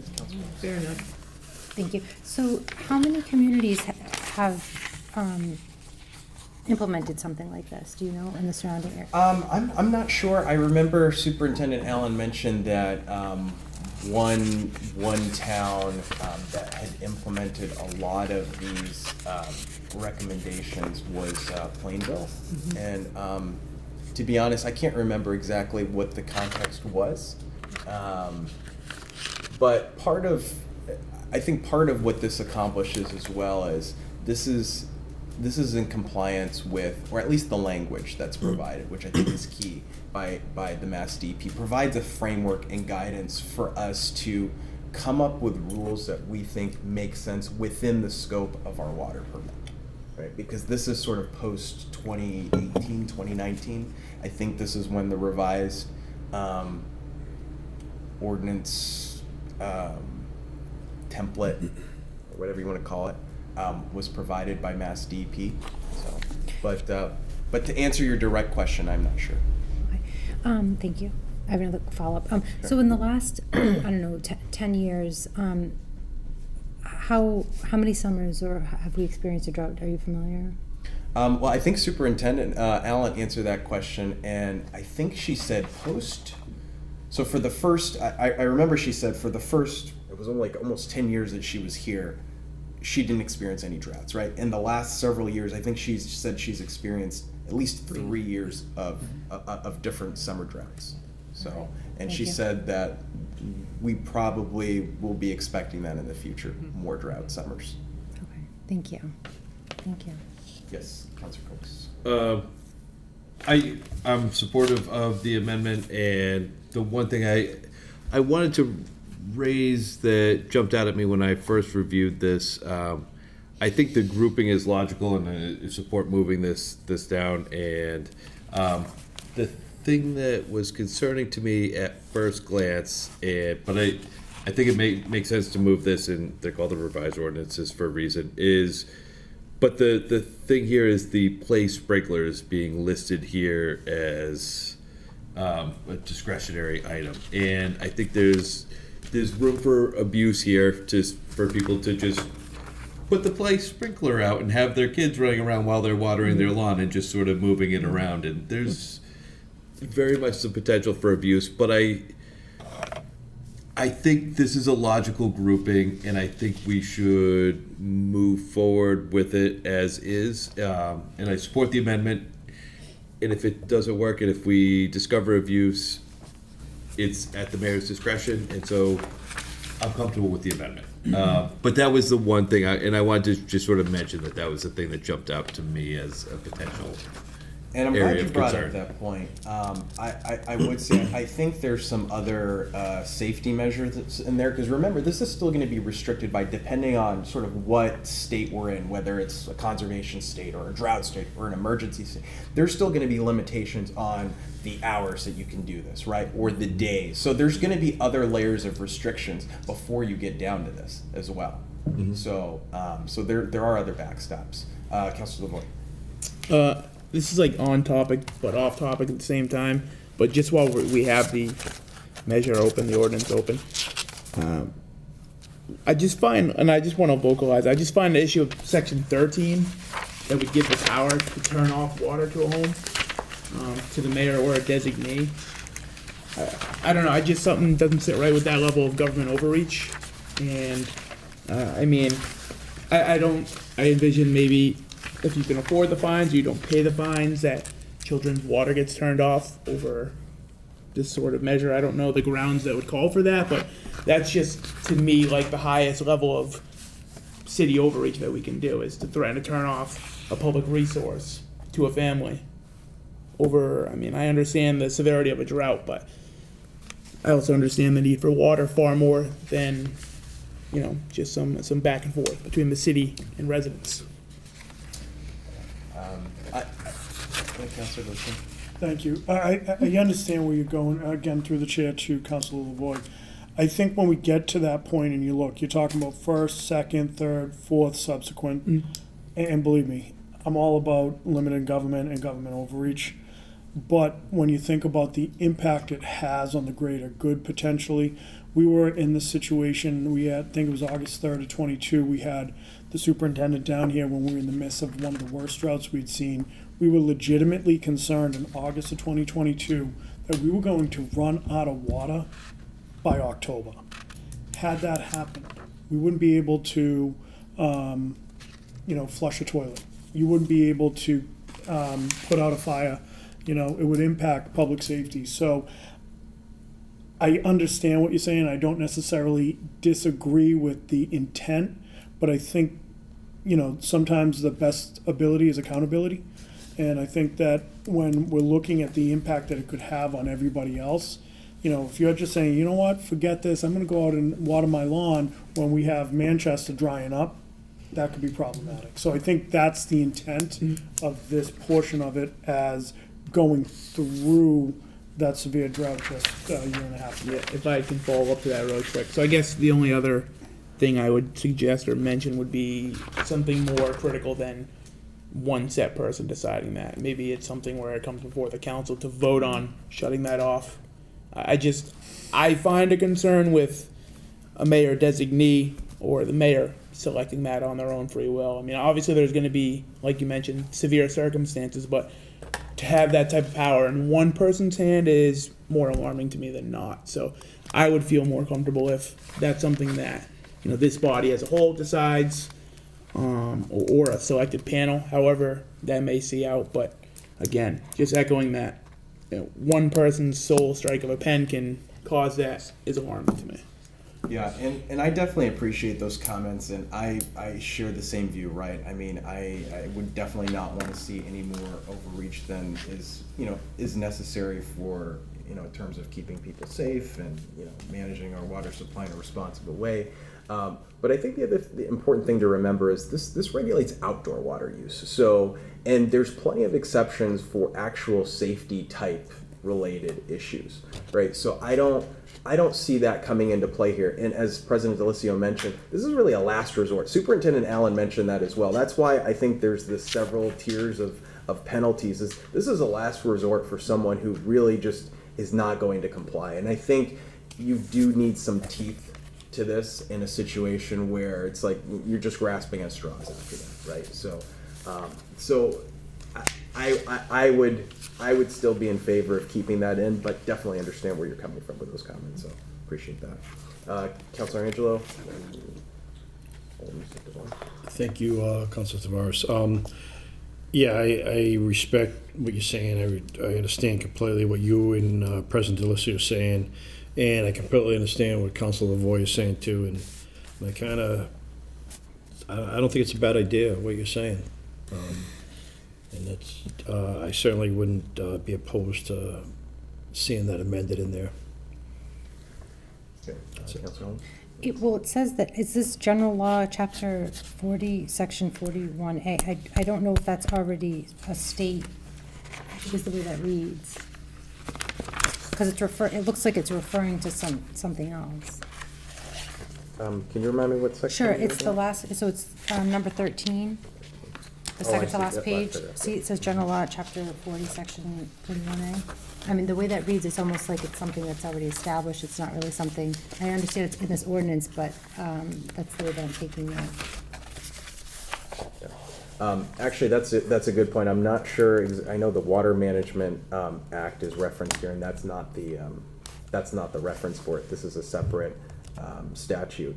But it is also interesting to note in that last sentence that sort of another backstop here is that this can only come into effect, the shut off of water at the meter, the curb, if a state of water supply emergency has been declared. That's the top tier. So we're not talking about an average summer where we're just normal water conservation or even just a drought. Like that's the second tier. This is an emergency. This is the third tier. So so there's a lot of things that have to happen before you get to this stage. So Councilor Dorn. Thank you. I wouldn't be in favor of removing this. I understand Councilor Voi's point, but this is, like you said, it needs to have teeth, because you have people, I mean, whenever we have a drought, whenever we have, a water restrictions, you drive by people and middle of the day, their lawn is as green as can be and their sprinklers are going, and, so again, like Councilor, President Delicio was saying, first offense, second offense, third offense, clearly you're not caring about anything else. So, and I also believe that Superintendent Allen said that they've never shut anybody's water off, ever. They've never done that. And it would have to be quite dire to do that. So I agree that it needs to have teeth, and I believe that it should stay in there. Thank you. I would like to go back to one comment you made, Councilor Foa, and it occurred to me that in your comment, the wording in the exceptions to non-essential outdoor water uses that are subject to approval by the mayor, filling of privately owned pools. Like, I almost wonder if we should just remove the term privately owned. That way we encompass all pools in the city, because as we were just talking about city pools, I'm not sure where that fits in here and what the purpose is of listing privately owned pools, because I would imagine that even city owned pools should fall under the same, I don't know, restrictions, but I'm not sure on that. Yes. As I was reading this, I was thinking about the zoo and how much relief the zoo provides on a hot summer day to kids with its water. Splash pads. Yeah, splash pads. I would hate to see that ended on it, even when there's an emergency. Doesn't it, I think the zoo uses well water. I think that It uses well water? I think so.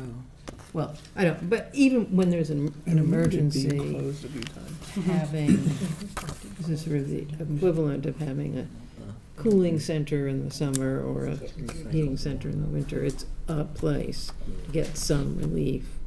So I don't think I would be in favor of striking it all, even though I'm not entirely persuaded by President Delicio's view.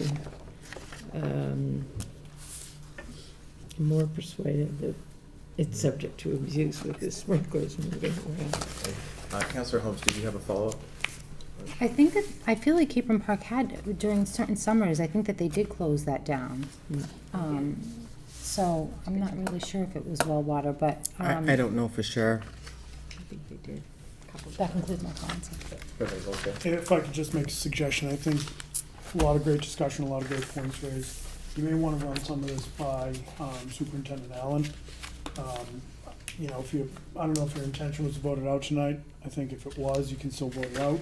Just reminder, we're not meeting next week. It's the 5th Tuesday. So that would actually give you still the 2 weeks to be able to get some answers. Or you could hold it. It's really up to you at this point, but I think these are some really good questions that could impact the ordinance and the impact it has. Yes, Councilor. I'm comfortable taking your lead if you want to vote it out or if you want to hold it back. This is, just by the summer, I think that we should have this in place, something in place. That concludes my comments. Yes, Councilor Coates. I think this is minimal. I would be comfortable voting it out as well. I don't think we're talking about significant changes. And personally, I would be comfortable also removing privately owned or leaving it. And I could go either way. I think if we removed it, it's still at the mayor's discretion. So if the mayor wanted to say privately owned, I think it might look better to remove it, but then the mayor could still say, hey, we're going to leave the splash pad running at Cape Fear Park. It's still the mayor's discretion. Yeah. But, so I could go either way. I don't have a strong opinion. But I'm all in favor of voting it out tonight. Appreciate the comments, Councilor Holmes and Comus. I appreciate that feedback, Councilor Delicio, or President Delicio. I'm thinking since these revisions are so minor, and I don't think either way this is going to affect the way that this policy gets administered. I don't see an issue with us passing it, and if for some reason we need to amend it on the floor during the full council, I think we can do that. I don't know if you sort of agree with that, but that's my inclination at this point. So, so with that being said, I think I'd like to vote it based on the proposed amendment right now that's before committee, unless anyone else has any questions or feedback or concerns. Yes. So first we're voting on the amendment, correct? On the amendment. Okay.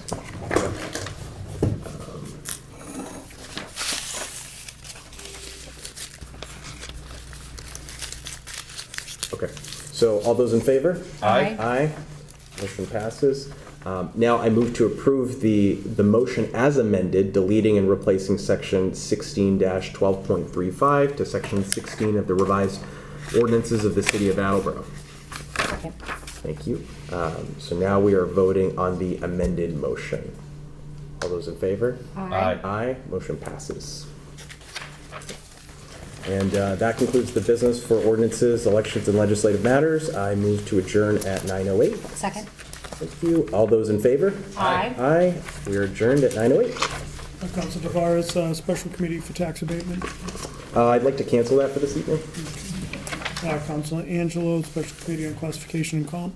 Special Committee on Classification Comp is canceled for tonight. Call for a meeting at the next appropriate time. Thank you. Councilor Foe, Special Committee on Rules and Procedures. I'd like to cancel that for this evening and call for a meeting at the next appropriate time. That's all she wrote. Nice job, everyone. Great discussion.